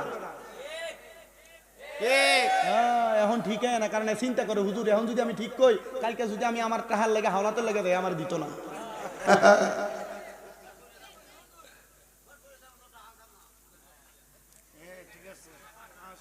কিতা কইছো? উপোস থাকবেন তো সুদ করে তুনতে হানতেন না। আমি জানি এলাকার বহু মানুষ এই সুদের টাকা দিতে দিতে বাপ দাদার বিডা হারাইছে। এলাকার বহু মানুষ এই সুদের টাকা টানতে টানতে তার রক্ত ব্যথা লাগে। এলাকার বহু মানুষ সুদের টাকা দিতে দিতে তার বউ স্বর্ণ বন্ধক দেয়। এ বাবা, এই সুদ করার গোসকুর থেকে একটু সাবধানে থাকবেন, কারণ দেখবেন এরা সমাজে লম্বা লম্বা কথা কয় এবং হারাম খায় আর লম্বা কথা বলে, কিন্তু এরা জানে না এরা মরার পরে কাল বুয়ুতিন তাদের পেটটা আল্লাহ তাআলা ঘরের মতো বানিয়ে দিব। কিসের মতো বানাইবো? ঘরের মতো। আল্লাহর হাবিব বলে মেরাজে যাওয়ার পর জাহান্নামের দিকে তাকায় দেখলাম এক প্রকার মানুষ যাদের পেটটা কাল বুয়ুতিন, ঘরের মতো। ইয়া রাসূলুল্লাহ, কেন? বলে শুধু ঘরের মতো না, আমি তাকিয়ে দেখছি ঘরের ভিতরে বড় বড় কালো রঙের সাপ তাদের কলিজাতে আঘাত করতেছে। সুদ খাইবা? খাইতে থাকো। ঘুষ খাইবা? খাইতে থাকো।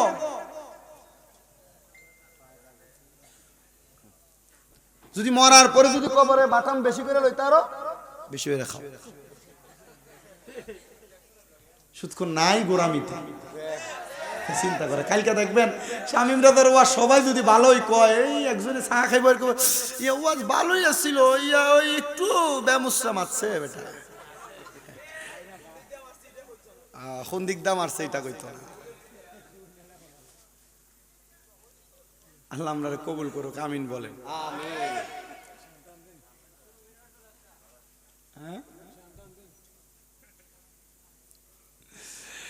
এ আমার মুসলমান ইমানদারেরা, শেষ করার সময় একবারে শান গায়া একবার জামুগা বাড়ি, কি কই না আপনারা?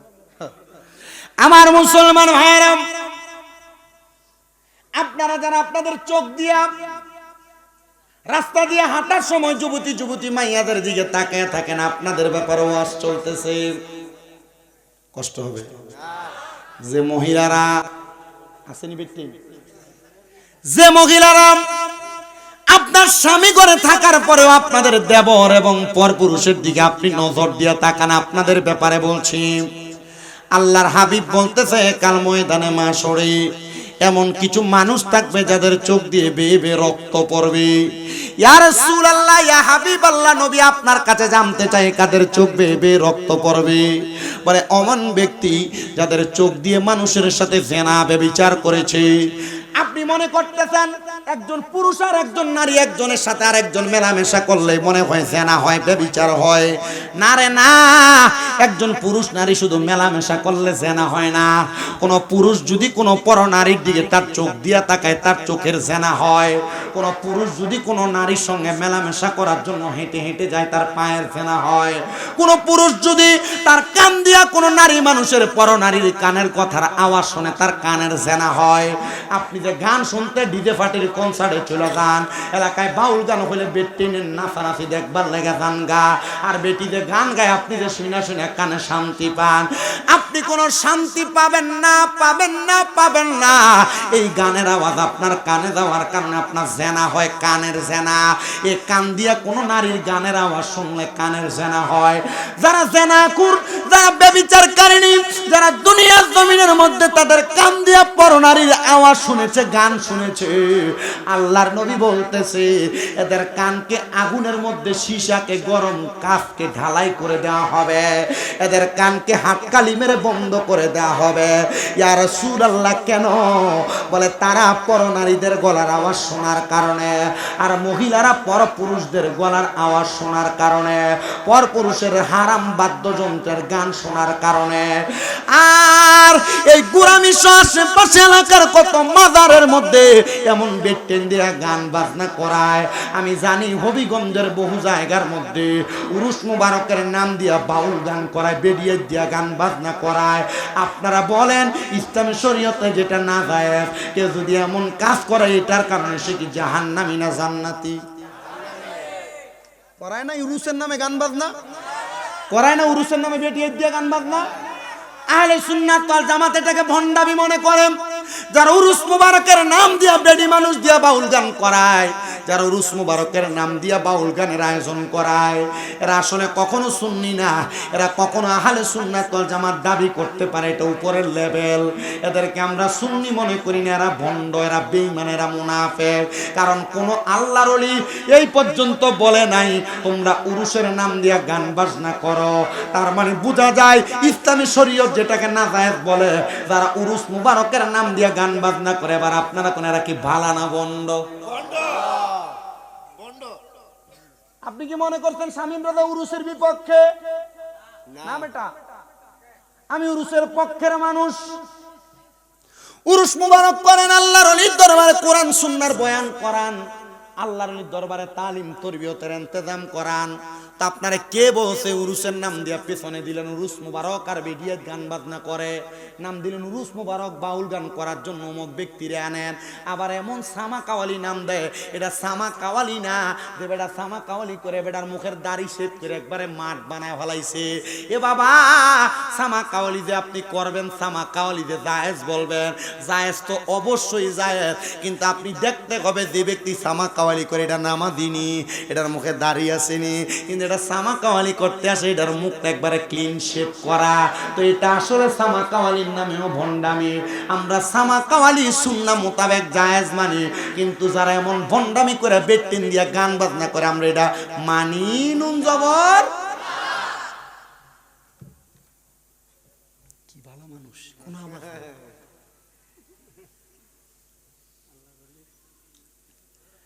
আমি যেই কথাই ছিলাম আপনাদেরকে বলছি, এক কান দিয়া কোন পরনারীর আওয়াজ কথা কেন? আর তুমি তোমার ভাবির লগে কি সুন্দর ভাবি বুঝছেন, লুঙ্গিয়াল কি দিয়ে বয় লগে দিয়া মাতে না, তুমি কানে হেডফোন লাগে নারীদের গলার আওয়াজের গান শোনো। এ মা বোনেরা, আপনার চোখ দিয়ে কোনো পুরুষ মানুষকে আপনি দেখতে পারবেন না, এটা আপনার কাছে আমার লাস্ট এবং ফার্স্ট কথা। আপনি আপনার কান দিয়ে কোনো পুরুষ মানুষের গানের আওয়াজ শুনতে পারবেন, এটা আপনার কাছে আমার লাস্ট এবং ফার্স্ট শেষ ফয়সালার কথা। আমি আমার একটা চাক্ষুষ প্রমাণের কথা বলি আপনাদের দোয়া। আপনারা হয়তো অনেকে জানেন কুমিল্লাতে আমার অনেকগুলো মাদ্রাসা চলতেছে। আপনাদের হবিগঞ্জের ব্রাহ্মণবাড়িয়ার অনেক পোলাপান আমার মাদ্রাসায় পড়ে, হেফজখানায়। মাঝে মাঝে মাদ্রাসার ছাত্রদের মারা কল দিল, ছাত্রদের অভিভাবকরা কল দিও বলি বেশি কথা না, শর্টকাট শেষ করেন। আবার ওয়াজ শোনার পরে বহু মহিলারা বিভিন্ন জায়গা থেকে কল দিল, একটু মাথার রক্ত মেজাজ গরম থাকে। হুজুর একটু কথা মারতাম আপনার লগে, আমি কই কিতা মারতাম এটি বাতিলাও। এরা আমার কয় হুজুর আপনার ওয়াজ শুনতে আমার কাছে বড় ভালো লাগে। আমি কইলাম ভালো লাগে তোর অন কল দিছো খেললে গা, হুজুর একটু মারতাম। আমি কই কিতা মারতা, আর মাতে না ফোন কাটিলাই। আমার কথা বুঝিনি আপনারা? মোটামুটি সিলেটি মাতর লেখা নয় না নি বেটা, একটু নিলাও বাবা। আমি তারারে কই বেটি একটা পর পুরুষের লগে তুমি মারতা, বলে আমি পর পুরুষ কিতা মনে করতাম আপনারে, আপনি আমার ফুতের লাখান। হুজুর আপনার তো ছোট আমার ফোয়া আছে। আমি কইলাম বেটি ওটা চিন্তা করো না, যদি তোমারও ফোয়ার লাখান হয় তাহলে আমি তোমার ফোয়া নাই, আমার লগে খিলা মারতা যাইতো না। হারাম হারাম হারাম। ওয়াজ যদি ভালো লাগে গুনিয়া গুনিয়া তুমি আমার ওয়াজের উপর আমল করো, তাহলে তুমি নাজাত পাইবা। কিন্তু বুঝতে চাই না রে মুসলমান মা, আমি চাই না আমার হবিগঞ্জের কোন মা জাহান্নামে যাক। আমি চাই না হবিগঞ্জের উত্তর গোরামির কোন যুবক কোন মুরব্বী আমার বাবারা জাহান্নামের আগুনে জ্বলুক। আমি চাই না রে কোন পরনারীর গলার আওয়াজ শুই না তুমি জাহান্নামে যাও। আব্বারে পরনারীর সঙ্গে যে কথা বলতেছ, মা বোনরা যে তোমার স্বামী বিদেশ রাইকা তুমি পরপুরুষের সঙ্গে কথা বলতেছ, আল্লাহর দোহাই লাগে মা,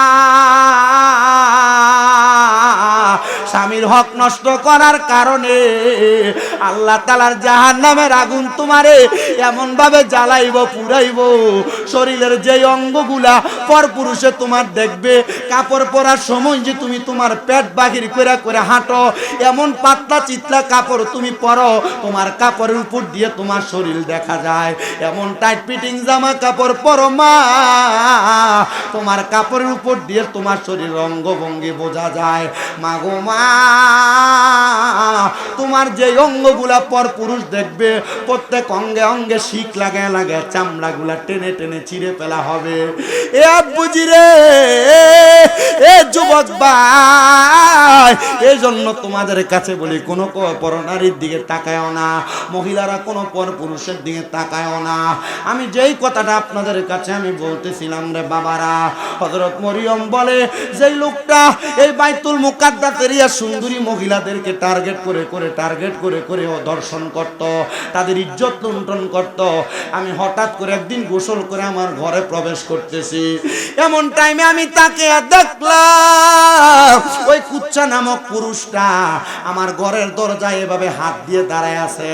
আমি প্রশ্ন করলাম রে কুচ্চা, তুই কেন আমার ঘরের দরজায় দাঁড়াইলি? আমারে বলতেছে তোমারে দেখতে বড় সুন্দর লাগে, মায়াবী লাগে। এই কথা বইলা সে আমার দিকে হাত বাড়াইতে লাগছে।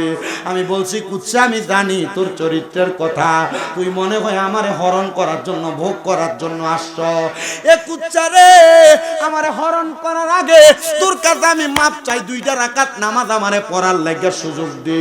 মহিলা ডাক দিয়া কয় আমি জানি কোন মহিলা মানুষ যদি পরকীয়াতে লিপ্ত হইয়া যায়, পরপুরুষের সঙ্গে লিপ্ত হইয়া যায়, জেনা বেবিচারে লিপ্ত হইয়া যায় রে বাবা, জেনা বেবিচার যখন কোন মানুষ করে তখন তার ঈমান থাকে না, ঈমান থাকে না, ঈমান থাকে না। ঘরে বউ আছে আরেক বেডির লগে ফিরিত মারা,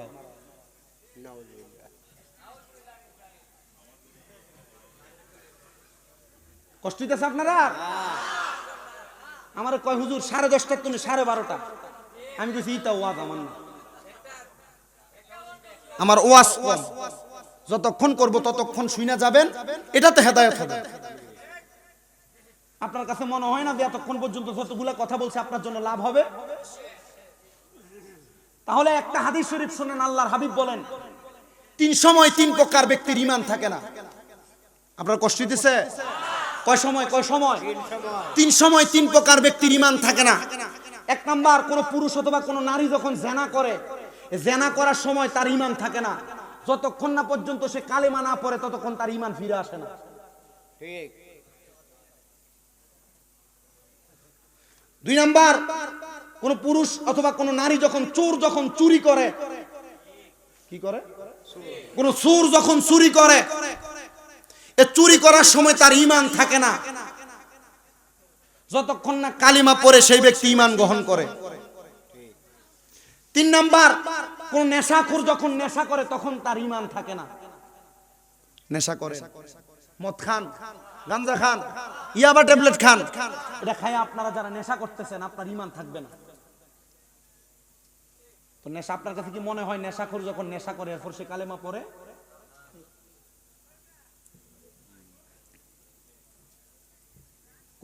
কুচ্ছাকে ডাক দিয়ে বলছে হযরত মরিয়ম 2 রাকাত নামাজের সুযোগ দাও।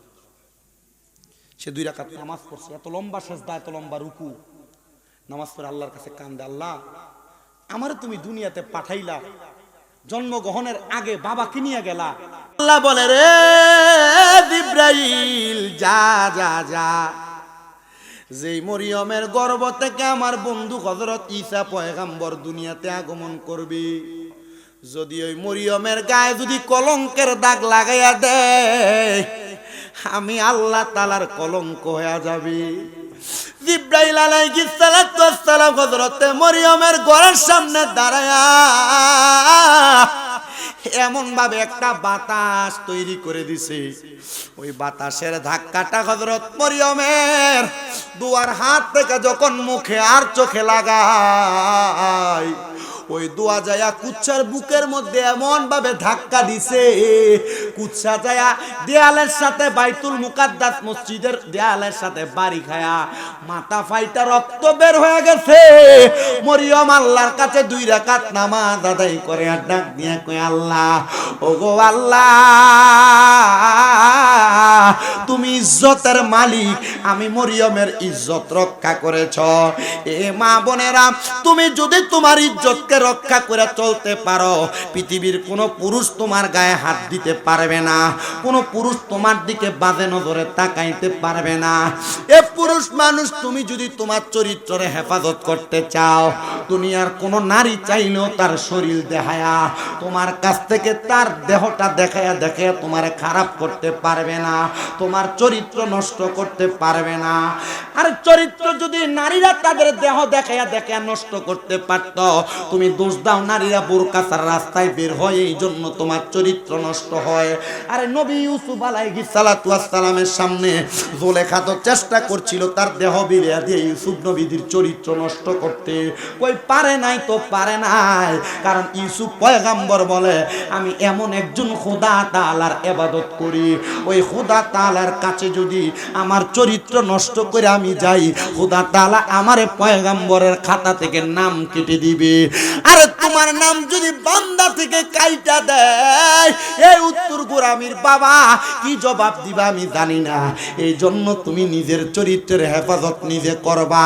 এ মাদ্রাসার ছাত্র যুবক ভাই তলে বুলেলেমরা, আপনাদের কাছে আবদার জানাই, আপনি যতটুক সম্ভব হয় আপনার চোখটা রাস্তার দিকে তাকায় তাকায় হাইটা হাইটা যাবেন। যদি আপনার লজিং বাড়িরও কোনো মহিলা ডাক দেয় কথা শোনার জন্য, তার কথা শুনে আপনি হেঁটে চলে যাবেন। আবার যোগ তো ভালো না, ভালো না, যদি কথা না শুনে লজিং বাদ দিয়া দিবে, যদি কথা না শুনে বাজে কথা বলবে। আবার আপনার কাজগুলা যদি মাইনা মাইনা চলেন, তাহলে আপনি নাজাত প্রাপ্তের অন্তর্ভুক্ত হয়ে যাবেন।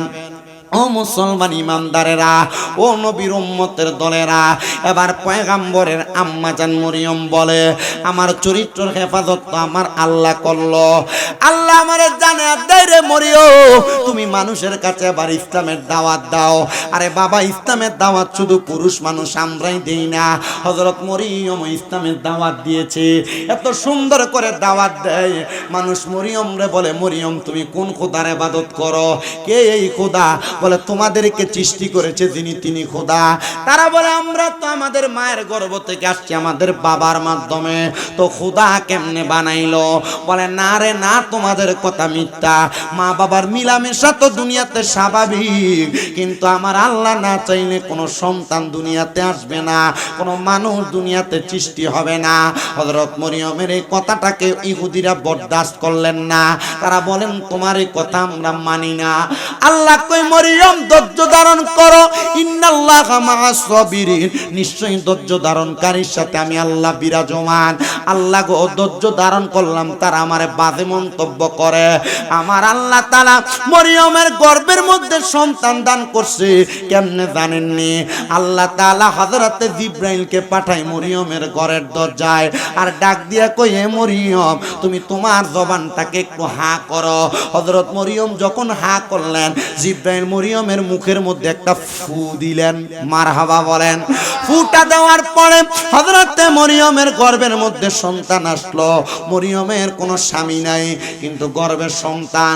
বর্তমান জামানায় কোনো মহিলার যদি বিবাহ না হয়, গর্ভের সন্তান তাকে মানুষ বলবে কে রে সন্তানের বাবা, তার মানে সন্তানটা জারস। ওই ইহুদিরও হযরতে মরিয়মের গর্ভ নিয়ে বাজে বাজে মন্তব্য করে। মরিয়ম কয় আল্লাহ, নিজের চরিত্র নিয়ে এমন বাজে বাজে মন্তব্য আমার কাছে ভালো লাগে না। ওগো আল্লাহ, আপনি চাইলে আমাকে হেফাজত করতে পারেন। আল্লাহ কই মরিয়ম, ও মরিয়ম কোনো চিন্তাগ্রস্ত হয় না, আমি আল্লাহ তাআলা তোমার ইজ্জতের হেফাজতকারী। এবার আপনারা বলেন ইজ্জতের হেফাজতকারী একজন তিনি কি? বলে তুমি তো মালিকুল কাদির, আরে বানাও কত বাদেশারে ফকির, এসব তোমার কুদরতেরই দান। আল্লাহ পরওয়ার গুনাহ খাতা মাফ করো আমার, বলেন গুনাহ খাতা আল্লাহ পরওয়ার গুনাহ খাতা। আমরা না যাই না কইরাছি গুনাহ, যাই না গুনাহ করছেন, বুলে বুলে গুনাহ হইছে না, একটু বলেন না। আমরা না যাই না কইরাছি গুনাহ, মাফ কইরা দাও সাইরা আব্বানা, তুমি সারা কে সে আমার, বলেন তুমি সারা কে সে আমার। হায়রে তুমি যদি মাফ না করো, যাইব আমরা কারো দ্বারে, দয়া কইরা ক্ষমা করেন দান। আল্লাহ পরওয়ার গুনাহ খাতা মাফ করো আমার, বলেন গুনাহ খাতা আল্লাহ পরওয়ার গুনাহ খাতা। তোমার যত বান্দায় আছে, নারী বলো পুরুষ বলো, ইবাদত করে যে তোমার। হায়রে নারী পুরুষ বান্দা যত, তুমি আল্লাহ ক্ষমা করো, দয়া কইরা ক্ষমা করবেন দান। আল্লাহ পরওয়ার গুনাহ খাতা মাফ করো আমার, বলেন গুনাহ খাতা আল্লাহ পরওয়ার গুনাহ খাতা। এবার আপনারা বলেন চরিত্র হেফাজত করার মালিক একজন তিনি কে? ইজ্জত বাঁচানোর মালিক একজন তিনি কে? ডান হাত তুলে দূরে ডাক দেন আল্লাহ। হযরত মরিয়ম বলে ও জগতের মানুষ, এবার আমার আল্লাহ তাআলা আমার গর্ভ থেকে সন্তান দুনিয়াতে আনবেন। সন্তান দুনিয়াতে আসছে, হযরত মরিয়মের ঘরের দরজার মধ্যে শত শত ইহুদিরা দাঁড়ায়া গেছে। রে মরিয়ম, ও মরিয়ম, তোমার সন্তানকে বাঁচায়া রাখা যাবে না। একদল বলতেছে মরিয়মের সন্তানকে জীবিত দাফন করে দাও, বাবা সারা সন্তান আমরা গ্রহণ করব না। আর একদল বলতেছে মরিয়মের সন্তানকে জীবিত আগুনে জ্বালায়া দাও, মরিয়মের এই সন্তানকে আমরা রাখবো না। মরিয়ম বলে আল্লাহ, এই সন্তান যদি তারা আমার কাছ থেকে নিয়ে যায়, আমি মরিয়ম তুমি এক আল্লাহর ইবাদত ছেড়ে দিব। আল্লাহ কই মরিয়ম রে চিন্তা করিস না, রে চিন্তা করিস না, আমি আল্লাহ তাআলা আমার কুদরত দেখাইতেছি। মানুষ যখন হযরতে মরিয়মের সন্তান পয়গম্বর ঈসা নবীর দিকে হাতটা বাড়ায় নেওয়ার জন্য, ঈসা নবী বলতেছে ওই জায়গার মধ্যে থাইকা ঈসা নবীকে আল্লাহ তাআলা রূহুল্লাহ বানায়া দুনিয়াতে পাঠাইছে। বাতাসের মাধ্যমে পিতা ছাড়া জন্ম দিছে।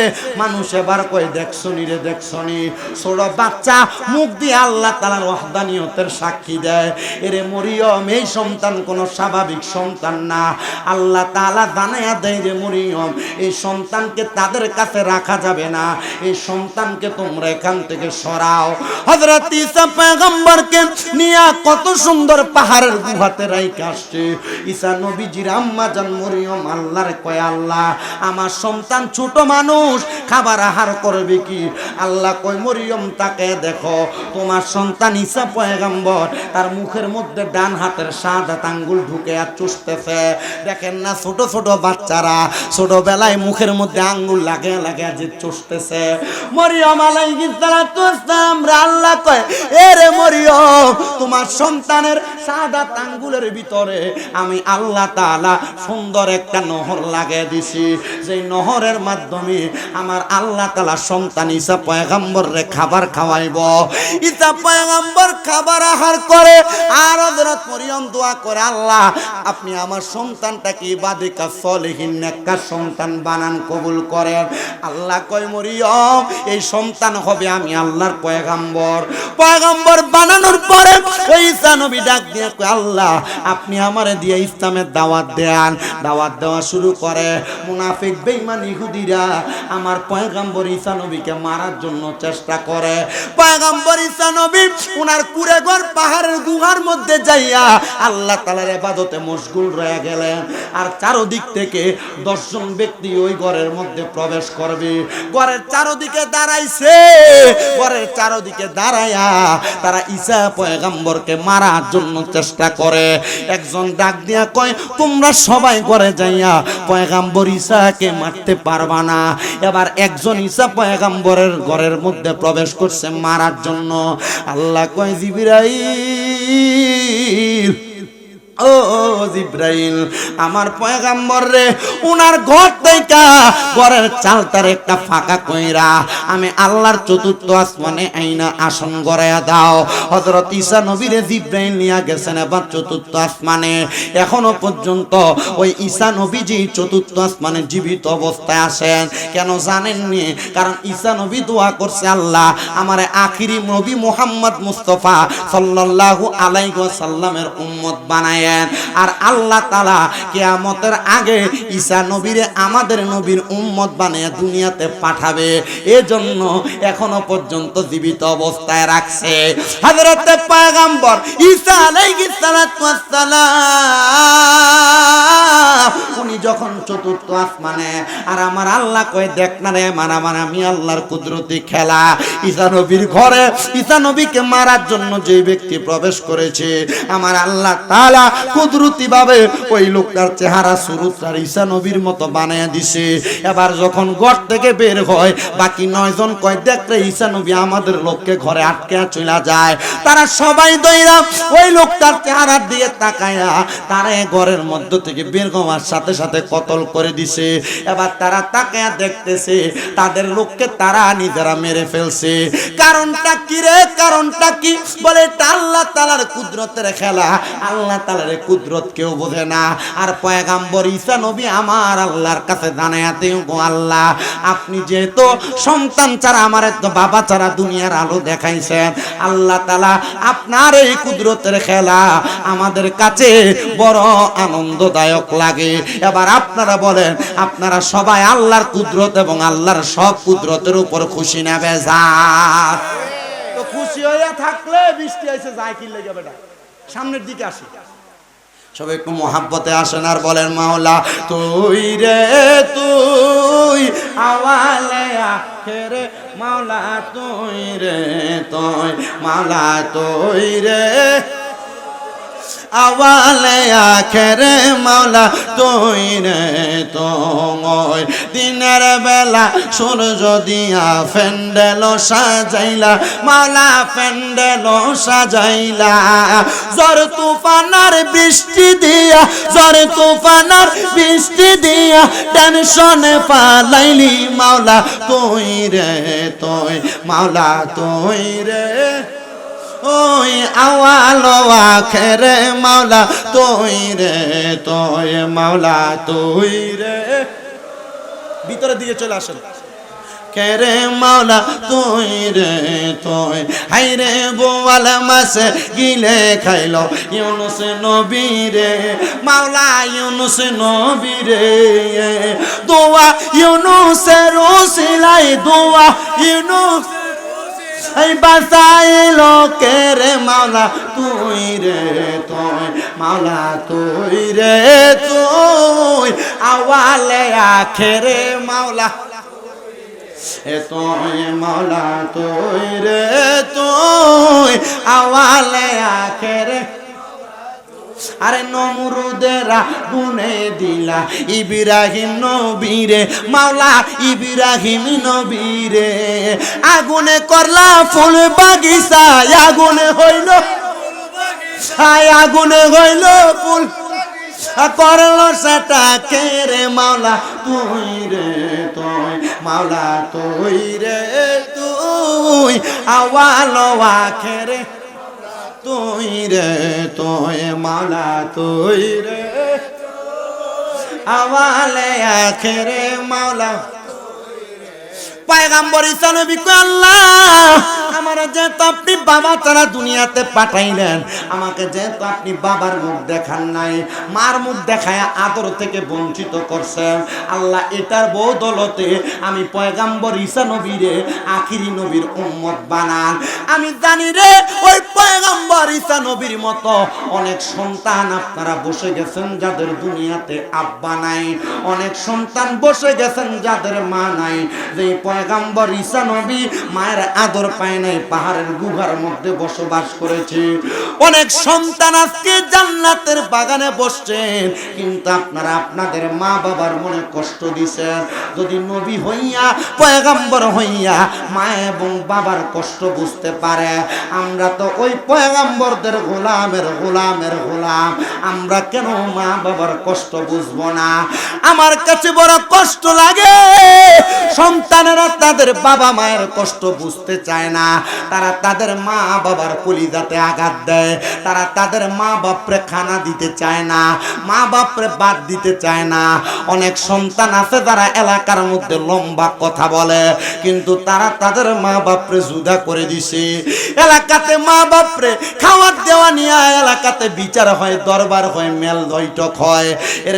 সন্তান কেউ যদি এমন থাকো মা বাপরে বাদ দেও না স্বামী যার মা ফিরে আসছো যা যা যা চইলা যা তোর মতো শ্রোতার আমার দরকার নাই কারণ মা বাবার মনে কষ্ট দিয়া কোন খোদারে খুশি করার জন্য ওয়াদে আনছো ওই খোদা তো তোমার প্রতি খুশি হবে না আরে অনেক সন্তানেরা জান্নাতের বাগান মাহফিলে বসছে যাদের বাবা কবরে তারা তাদের বাবার আদর পায় না ওই আব্বাজান বড় কষ্ট করে সন্তানটারে মানুষের মতো মানুষ বানাইছে ওই আব্বা রোদের মধ্যে পুইরা মেঘের মধ্যে ভিজা উঠোয়া খেতে খামারে কাজ কইরা রক্তরে পানি বানাইয়া তুমি সন্তানরে মানুষ করছে আজকে ওই বাবা কবরের বাসিন্দা এ সন্তান ওই বাবা যে কবরে শুয়া রইছে ওই বাবার কবরের অবস্থা তুমি জানো না আব্বা সিরা লুঙ্গিরা পড়তো তুমি সন্তানরে নতুন জামা কাপড় কিনা দিত এখন আব্বা কবরে কেমন আছে জানো না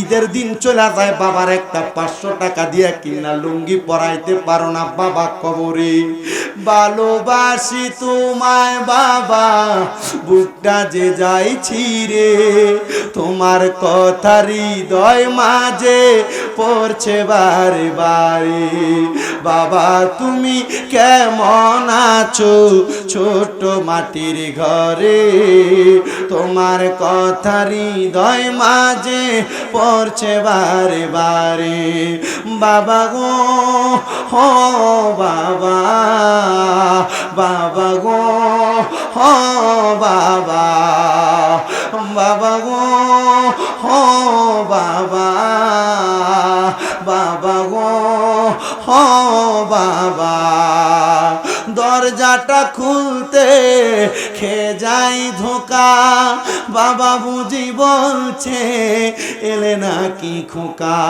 বুকের ভিতরটা নড়ে চড়ে ওঠে সবাই আছে শুধু বাবা নেই শুধু বাবা নেই আগে কোনো অন্যায় করলে বাবা ধমক দিয়ে রাস্তা থেকে নিয়ে যাইতো এখন অন্যায় করার পরে কাউরে পাওয়া যায় না কেউ যদি 10 জন জোড়া রাস্তাতে মারামারি করে কেউ ডাক দেয় না আগে ধমক দিয়া বাবা বাড়িতে নিয়ে যাইতো এখন বাবা কবরে এ সন্তান আমি জানি না কোন সন্তান জানি মাহফিলে বসছো মা বাপরে ভাত দাও না ও সন্তান চিন্তা করে দেখছুনি মা তোমার 10 মাস 10 দিন 2-3 কেজি ওজনের বাচ্চাটা গর্ভে কেমনে ধইরা রাখছে মা জননীরে দুনিয়ার আলো দেখার জন্য যখন তুমি বের হইবা মায়ের কলিজাতে এমন সন্তান আছো ঠাস ঠাস করে দুইটা লাথি দিয়া দুনিয়াতে আসছো। এখন মা বালা করে দাঁড়াইতে পারে না, বসতে পারে না মা কবরে। আমি জানি না রে কোন সন্তান জানি তারা এমন মারে বাদ দেয় না। আরে ওই মা নিজের না খাইয়া তোমারে খাওয়াইছে, আজকে ওই মা জননী কবরের বাসিন্দা। মা সকালবেলা পান্তা ভাতগুলা খাইছে না, রাইখা দিছে আমার সন্তান রৌদ্র থেকে বন্ধ থেকে আইলে আমার সন্তানে ভাত রাখাইয়া তার কলিজাটা ঠান্ডা হইব। আগে একবেলা ভাত না খাইলে মা দুইবার তিনবার চারবার কানের কাছে বারবার বলতো, ভাত না খাইয়া পেটটা তো পিঠের সাথে লাইগে গেছে রে আব্বা, তাড়াতাড়ি খানা খা। এখন দুই তিন বেলা খানা না খাইলে কেউ একবারও খবর লয় না। মা কবরে এ সন্তান তোমার বাড়িতে মেহমানের অভাব নাই, কত মেহমান তোমার ঘরে খানা খায়, কিন্তু তুমি তোমার মা বাবার মুখে এক লোকমা ভাত তুলা দিতে পারো না, তোমার মা বাবার জন্য একটা দামি কাপড় কিনা পরাইতে পারো না। ঈদের দিনে মা বাপ পুরাতন জামা কাপড় পরছে, কিন্তু তুমি সন্তানরে নতুন জামা কাপড় কিনা দিছে। আব্বা আম্মার যদি জিগাইতাম আপনারা দি নতুন জামা কাপড় কিনেন নাই, মা বাপ বলতো এখন আর আমরা ঈদের বয়স নাই, কিন্তু মা বাপ যে অভাবের কারণে মাপ চাইবো। আমি বলবো রে সন্তান, হ্যাঁ হ্যাঁ তুমি তোমার মা বাবার কাছে মাপ চাইবা। মা বাবার পায়ে ধরলে দাম কমে না, সম্মান কমে না, ইজ্জত কমে না। আপনারা বলেন মা বাবার পায়ের কাছে সন্তান ছোট হইলে ওই সন্তানকে জগতের কাছে বড় বানায় একজন, তিনি কি? আরে আমিও তো আমার মা বাবার পায়ের মধ্যে চুমা দেওয়ার কারণে আল্লাহ বক্তা বানাইছে, আমার হুজুর বানাইছে। আমি জানি আমি এলেম কালামওয়ালা মানুষ না, কিন্তু আমার আল্লাহ তাআলা আমার মা বাবার দুয়ার বরকতে আমার হুজুর বানায়া ওয়াজের প্যান্ডেলে বসে আপনাদেরকে ওয়াজ শোনাইতেছে। আইরে সন্তান, তোমরা তোমাদের মা বাবার পায়ে ধরে মাপ চাইবা কিনা জানি না, কিন্তু যারা আব্বা নাই তারার দিকে একটু তাকায় দেখো। ওই সন্তান চিন্তা করে, হুজুর যারা বাড়িতে বাবা আছে তারা বাড়িতে যায় বাবার পায়ে ধরে ধরে মাপ চাইবো, আমার তো আব্বা নাই, আমি কার পায়ে ধরে মাপ চাইবো? যারার মা নাই তারা চিন্তা করে, হুজুর যারার বাড়িতে মা আছে তারা বাড়িতে যায় মার পায়ে ধরে মাপ চাইবো, আমার তো মা নাই, আমি কার পায়ে ধরে মাপ চাইবো? এ সন্তান, বাড়িতে যে সবার মুখ দেখবা, কিন্তু জনম দুঃখী মা বাবার মুখটা তোমরা দেখতা না। সন্তান রে, মা বাপ যে কবরে চলে গেছে, মা বাপরে একটু দামি খাবার দামি ফল খাওয়াইতে পারো না। চিন্তা করে দেখো, মা বাপ বাইসা থাকলে যদি মা বাপরে তুমি প্রতি মাসে 1000 টাকার ফল কিনা খাওয়াইতা, 12 মাসে 12,000 টাকা লাগতো। মা বাপরে যদি ভাত খাওয়াইতা, 12 মাসে যদি প্রতি মাসে 2000 করে খরচ করতা, মা বাবার পেছনে তোমার প্রতি বছরে 12-20,000 টাকা লাগতো। মা বাপ তোমার লাখ লাখ টাকার জায়গা জমি সম্পদ দিয়া গেছে, কিন্তু মা বাপ তোমার কাছ থেকে এগুলা নিয়ে যায় নাই, মা বাপ দিয়া গেছে। সন্তান, যদি মানুষের বাড়িতে ভাড়া থাকতা, মাসে যদি 5,000 টাকা ভাড়া দিতা, তুমি তো 12 মাসে 60,000 টাকা কমসে কম ভাড়া দেওয়া লাগতো। এই জান্নাতের বাগান দ্বিতীয়তম বার্ষিক সুন্নি সম্মেলন করে নূরে মদিনা সামাজিক যুব সংগঠনের উদ্যোগে মিলাদুন নবীর মাহফিল। আজকের জান্নাতের বাগান থেকে তোমার মা তোমার বাবার জন্য দোয়া করা হবে। আমি 5টা ছেলে চাই যারা যাদের মা বাবার দেওয়া সম্পত্তিতে বাস করে। একটা সন্তান শুধু বলবে, হুজুর মা বাপ সম্পদ দিয়া না গেলে আমি সম্পদ পাইতাম না। ওই মা বাপরে মোহাব্বত কইরা আমি 10,000 টাকা আল্লাহর ওয়াস্তে এই জান্নাতের বাগান মাহফিলের নগদ না পারলে আগামী বছর দান করব। আছেন নাকি একটা সন্তান মা বাবার জন্য দোয়া চান? 10,000 টাকা দেওয়ার মতো কেউ যদি থাকেন, বুকটা ফুলাইয়া বলে, হুজুর আমি আমার মারে বড় ভালোবাসি, হুজুর আমি আমার বাবারে বড় ভালোবাসি, আমি 10,000 টাকা আমার মারে মোহাব্বত করে দান করব, 10,000 টাকা আমার বাপরে মোহাব্বত করে দান করব, 10,000 টাকা মা বাপ দুইজনে ভালোবাসা দান করব। আছেন নাকি একজন? শুধু হাত বাড়ায় বলবেন, একজন 10,000 টাকা দিবেন। যার মা নাই, যার বাবা নাই, কে কে দিব? কে দিব? মাই মারহাবা, নারে তাকবীর, নারে রিসালাত। আল্লাহ কবুল করো, মঞ্জুর করো।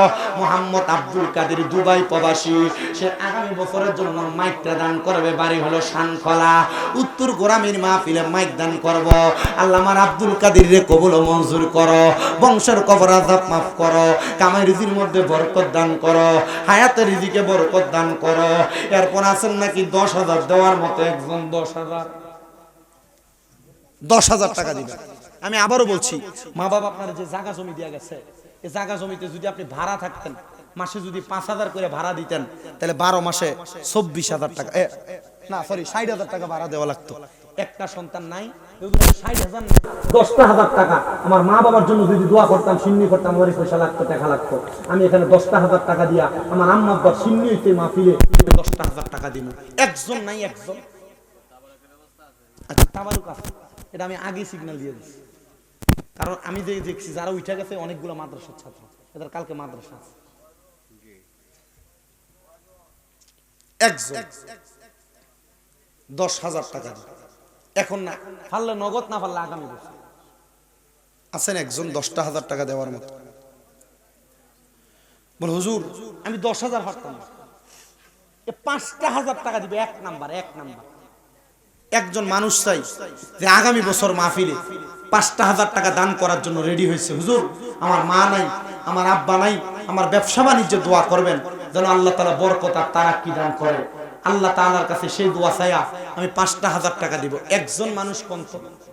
আব্বা আমি কালেকশনে পারদর্শী মানুষ না, আমি কালেকশনের বক্তা না, ওয়াজে যাই 1 ঘন্টা 20 থেকে 30 মিনিট সময় ওয়াজ করি, শেষ বিদায় হয়ে চলে যায়। আপনি দেখেন আমি ওয়াজ করা থেকে এই কালেকশন শুরু করার আগ পর্যন্ত একটা ফালতু কথা বলছি?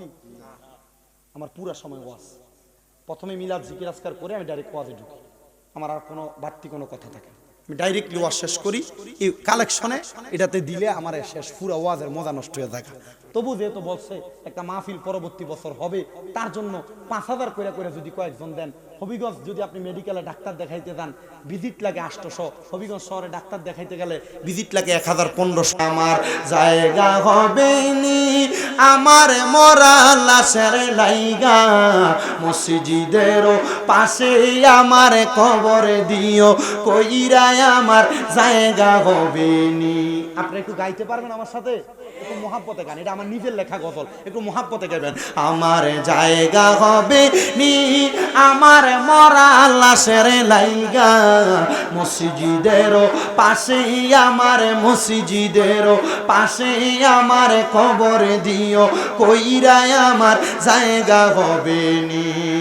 এলাকাবাসী রে আমি যেদিন যাব মারা দুনিয়া ছাড়িয়া, ভাই বন্ধু আত্মীয় স্বজন যাবে রে বলিয়া, কষ্ট হইল 3.5 হাত, কষ্ট হইল 3.5 হাত, মাটি দিও খুইরাই আমার জায়গা হবে নি, আমার জায়গা হবে আমার মরা লাশের লাইগা, মসজিদের পাশে আমার, মসজিদের পাশে আমার কবর দিও, কইরায় আমার জায়গা হবে নি।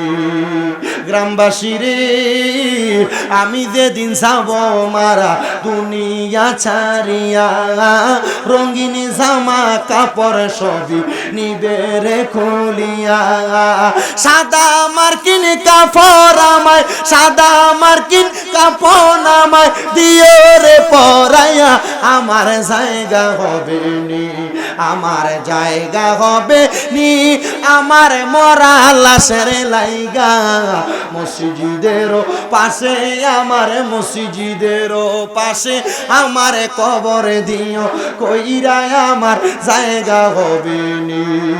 জগৎবাসী রে আমি যেদিন যাব মারা দুনিয়া ছাড়িয়া, ভাই বন্ধু আত্মীয় স্বজন যাবে রে বলিয়া, তোমরা রে দুয়ার মাঝে শরীক রাখিও করিয়ায় আমার জায়গা হবে নি, আমার জায়গা হবে আমার মরা লাশের জায়গা মসজিদের পাশে আমার কবর দিও কইরাই আমার জায়গা হবে নি আল্লাহ কবুল করুক জোরে কোন আমিন আসেননি 2 নাম্বার 5,000 টাকা দিয়ে শান চলতাছিনি এখন ওয়াজের মাঝখান দিয়ে যদি শান কাই গবি ইটা মোল্লা কিতা ওয়াজ করছে শুধু শান এর লাগি এখন কালা শান চলে কালকে যদি কয় যে ওয়াজ করছে না কইবে না ওয়াজ করছে কোন থেকে ওয়াজ করছে কইবে সূরা সফের একটা আয়াত হুয়াল্লাযী আরসালা রাসূলাহু বিল হুদা ওয়া দীনিল হাক্কি লিইয়ুযহিরাহু আলা দীনি কুল্লিহি ওয়ালাউ কারিহা ইতা আয়াতের ওয়াজ হইছে কথা কই না করে ইনশাআল্লাহ আল্লাহ কবুল করুক জোরে কোন আমিন ও মনবাই ফাঁকেতে পাঞ্জাতন হীরাকারে নিরঞ্জন এক বস্তুতে দুই রকম বুঝায় শরীয়তের সতেক নাম তরিকতের নাই মুকাম হাকিকত বুঝিলে মারফত পাই রে মন পাগলা মনুরাই ও তুই ডুব দিলি না পাকে দরিয়ায় ও মনবাই আমার নবীজি সিন্ধু কইয়া মারেফতের তালা দিয়া হাসান হুসাইন রাখছে ডাইনে বাই মা ফাতেমা শিকল হইয়া তালাটা রাখছে আটকাইয়া সাবি নিছে আলী মর্তুজাই রে মন পাগলা মনুরাই অতি ডুব দিলি না পাকে দরিয়ায় আল্লাহ কবুল কর মঞ্জুর কর পাক পাঞ্জাতনের মোহাব্বতে সায়েম তালুকদার সাহেব দান করছে 5,000 জোরে কোন মারহাবা আচ্ছা এরপরে আপনাদের থেকে 3,000 করে নেব আপনারা রেডি হইবেন শুধু গজল হল হইতো না টেহাও দেওয়ান লাগবে মাহফিলে আরে মদিনা ওয়ালার দেশত আশেকে যখন যায় হইলি জাগানো মদিনা রাখিয়াই তো চাই হইলি জাগানো মদিনা কি নবী শান গাইলে আপনাদের কষ্ট হয় নাকি এরা আমরা মিলাদুন নবী পালন করি বেদাত করি কিন্তু এরা দুর্গা পূজা ভালোই পালন করে কথা কয় না কা আমরা নবীর শান আর মিলাদ কিয়াম করলে কয় এটা সুন্নি এটা বেদাতি এটা কিতামাতি এটা আমরা বালা লাগে না তো তোমরা যে দুর্গা পূজার দায়া তোমরা দুর্গা পূজার কত সুন্দর প্রসাদ খাও মিলাদুন নবীর তামার উপরে বেদাত খাও বুয়ের সাথে তুলনা করো আর তোমরা আমাদের এটারে বেদাত কইয়া দুর্গা পূজার প্রসাদ খাওয়া তোরার কাছে কোন দাম গোলামের ভূতে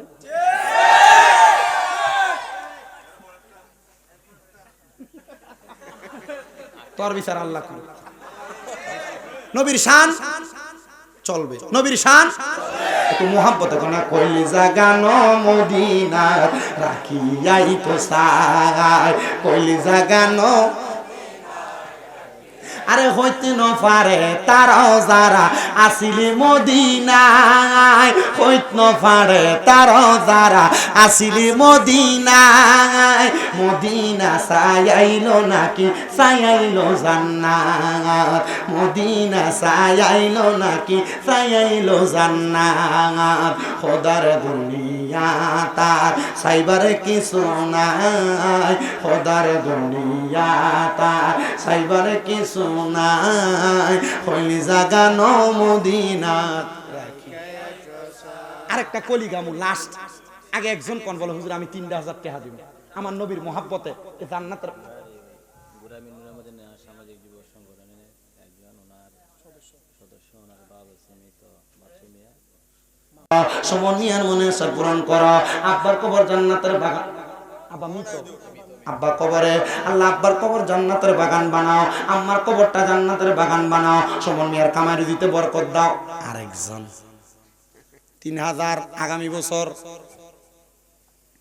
শান্তা কিন্তু ফুরাটা রয়ে গেছে নাই আপনারা কেউ 3,000 কইরা আমি জানি না বাবা আপনাদের এলাকায় কালেকশন কেমনে করে এর থেকে ভালো করে আজকে আমরা চাই আমি জানি ভিক্ষুকও এর থেকে আরো আস্তে আস্তে ভিক্ষা পায় একবার দুইবার খোঁজানোর পরে না দিলে মনা করতে করতে কি কিপটা বেড়াইতে দেয় না ভিক্ষা টিকা দেয় না কথা কানে আমি তো ফাটতাম না কইতে আমার টেহা দিয়ে আনছেন দমকে যাতাম না একটু মহাব্বতে 3 নাম্বার আসেনি 3,000 টাকা দেওয়ার মতো নাম কিটা মারহাবা মুসাইদ মিয়ার নামে লেখেন 3,000 আরে লাওয়ারিস নয় গুনাহগারর হাসরর মাড লাওয়ারিস নয় গুনাহগারর হাসরর মাড রহমতর চাদর যখন মুস্তাফার আতত রহমতর চাদর যখন আর নবীর আতত পড়ে যাইব উম্মত ওয়ালা উম্মত ফেলাই কোথায় যাবে উম্মত ওয়ালা উম্মত ফালায় কলিজাটাও মদিনায় রাখে আসতে চায় কলিজাটাও মদিনায় রেখে আসতে চায় আল্লাহ আমার মুসাহিদ ভাইরে কবুল করো মঞ্জুর করো বংশের কবর আযাব মাফ করো কামাইয়ের দিতে বরকত দান করো হায়াত বরকত দান করো জোরে কোন আমিন তারপরে 4 নাম্বার 3000 টাকা দিবেন বলে হুজুর 3000 পারতাম না 2000 টাকা আল্লাহর নবীর মহব্বতে দান করতাম আসেন নি রে বাবা 2000 দেওয়ার মতো আমার বড় কষ্ট লাগে টাকা পয়সার অভাব নাই কিন্তু 2000 টাকা আল্লাহর নবীর মাহফিলে দিতে বড় কষ্ট লাগে ও তুমি কাউরে দিলা 10টা সন্তান থাকার জায়গা নাই কাউরে দিলা কোটি টাকা একটা সন্তান নাই টাকা পয়সা ধন সম্পত্তি দিলা বেশি করে মরার পরে কান্দে করে কবর নামাবে কে তা আরে রে প্রেমের খেলা খেলছো দয়াল রে তোমার খেলা চমৎকার দোস্তরে কান্দাইয়ার দয়াল মিলাইছো বাজার আর রে প্রেমের খেলা খেলছো দয়াল রে নীরব তালুকদার 2000 টাকা রাখো দয়াল ববের জেলখানায় অপরাধ করিয়া কেহ ঘুরে সর্বদাই হাকিম হইয়া হুকুম কর পুলিশ হইয়া ধর সর্প হইয়া দংশন কর পূজা হইয়া যা আর রে প্রেমের খেলা খেলছ দয়াল রে দূরে কোন মারহাবা নারায়ে তাকবীর নারে রিসালাত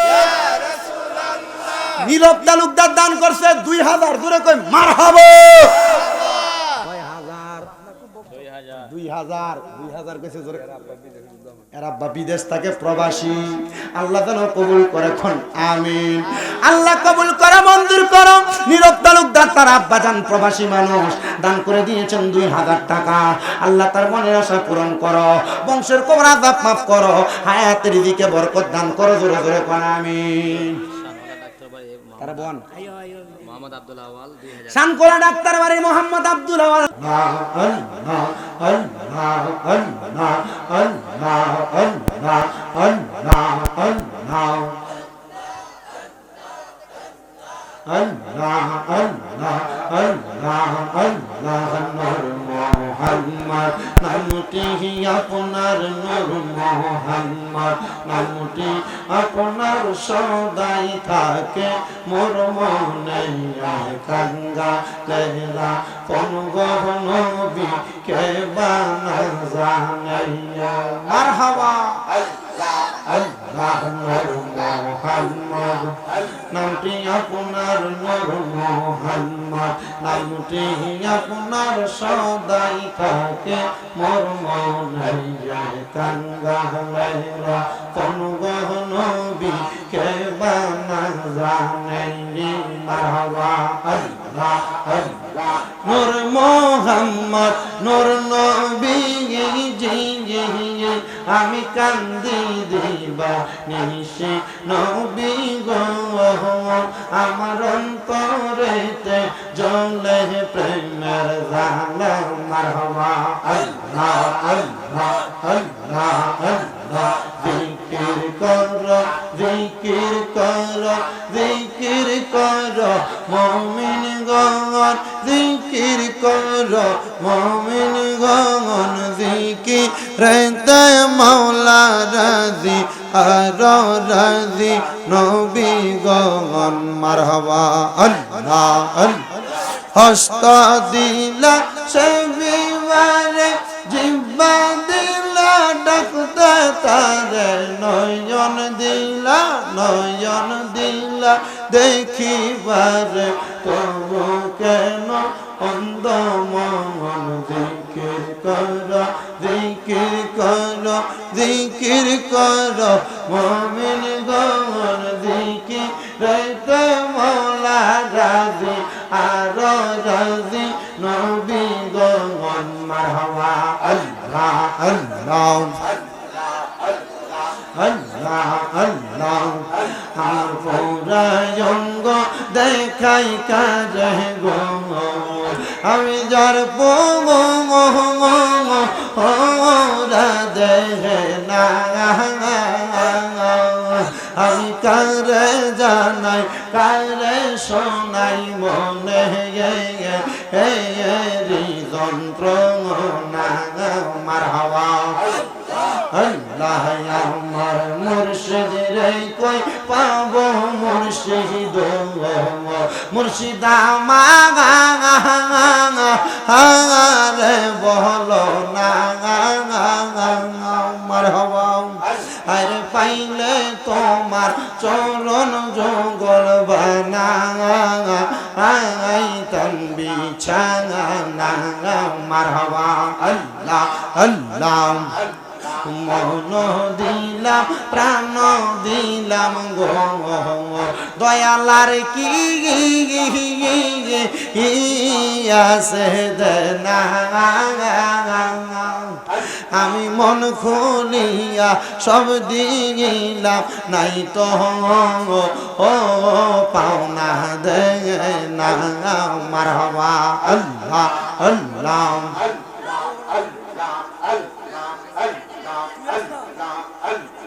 আমার অন্তর কাফে ডরে গো আমার অন্তর কাফে ডরে গো আমি মইরা গেলে মাটি দিও আমার মুর্শিদের দরবারে মারহাবা আমার অন্তর কাফে ডরে গো আমার অন্তর কাফে ডরে গো আমি মইরা গেলে মাটি দিও আমার মুর্শিদের দরবারে মারহাবা আল্লাহ আল্লাহ আল্লাহ আল্লাহ আল্লাহ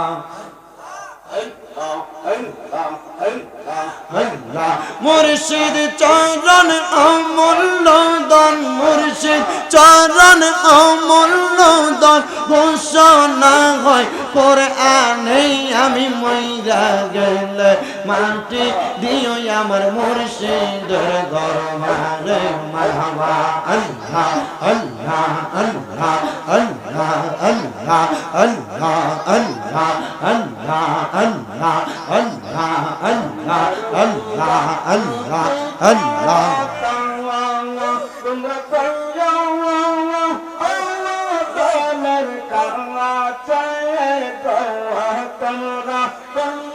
মুর্শিদ কাঙ্গা জয় গৌয়া তোরা পাইলে কইরা গৌয়া তোরা পাইলে কইরা গৌয়া বাকির মুর্শিদ রে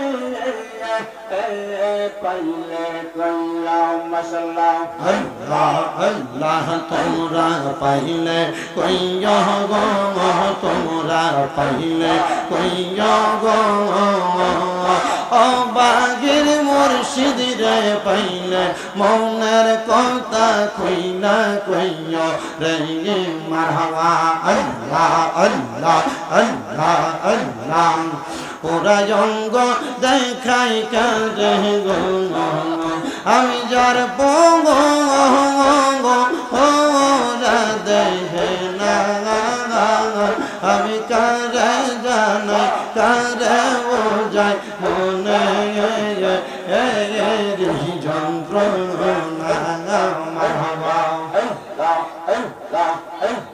আল্লাহ প্রেমের বিষয় দর্শে গজারে কি করিবে ও যাই তার বিষয় পরাণ জাগায় মুর্শিদ প্রেমে পরাণ জাগায় গো মারহাবা আল্লাহ আল্লাহ আল্লাহ আল্লাহ মুর্শিদ নাম যার হৃদয়ে গো লেখা তার হৃদয় কি জাগা আবে মারা গো বিষয় পানহারায় মুর্শিদ প্রেমে পরাণ জাগায় গো মারহাবা আল্লাহ লা ইলাহা ইল্লাল্লাহ মুহাম্মাদুর রাসূলুল্লাহ সাল্লাল্লাহু আলাইহি ওয়াসাল্লাম আল্লাহুম্মা আমিন আল্লাহুম্মা আমিন। আলহামদুলিল্লাহি রাব্বিল আলামিন। আসসালাতু ওয়াসসালামু আলা রাসূলিল কারীম। রব্বানা যালামনা আনফুসানা ওয়া ইন লাম তাগফির লানা ওয়া তারহামনা লানাকুনান্না মিনাল খাসিরিন।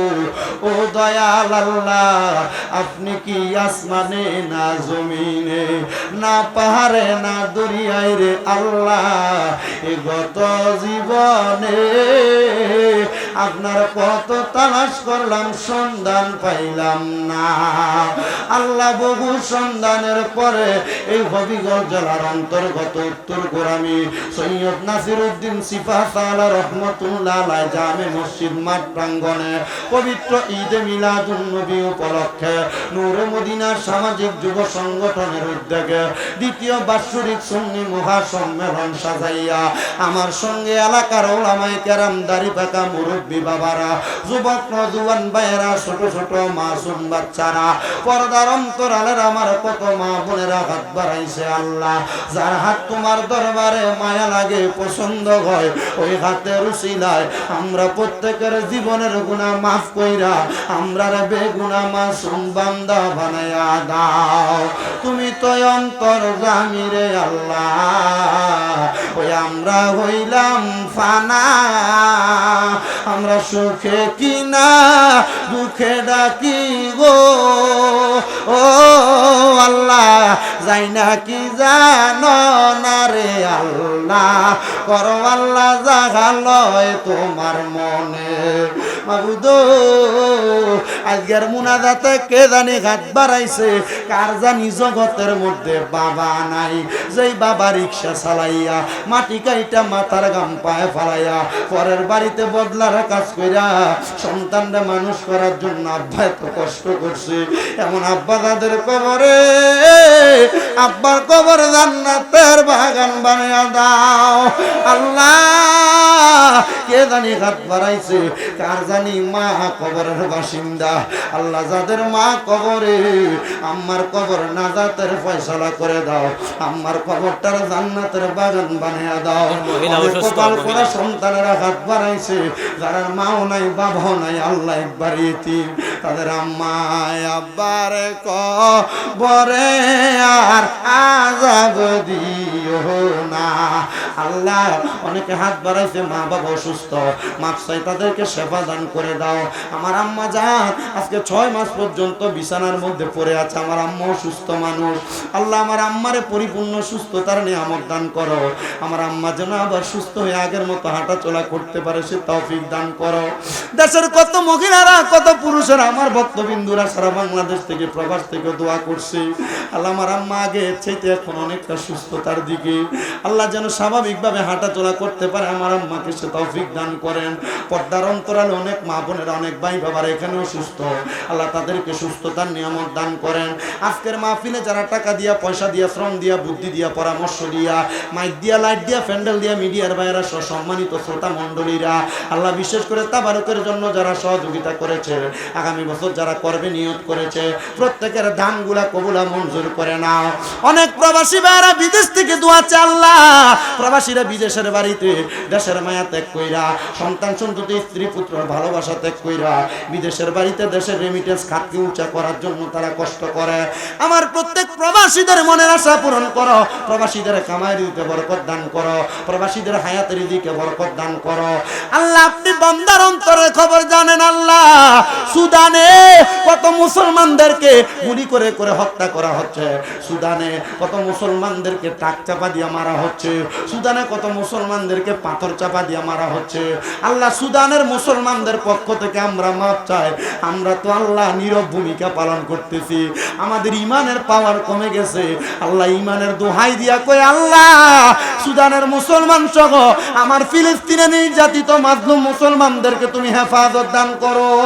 ও আল্লাহ এই উত্তর গোরামির মাহফিল দ্বিতীয় বাৎসরিক সুন্নি সম্মেলন আমার এই সংগঠন নূরে মদিনা সামাজিক যুব সংগঠনের ভাইরা তারা যেন 2 বছর মাহফিল করে মরণের আগ পর্যন্ত মাহফিল দায়েম এবং কায়েম রাখতে পারে সে তৌফিক দান করে দাও আল্লাহ।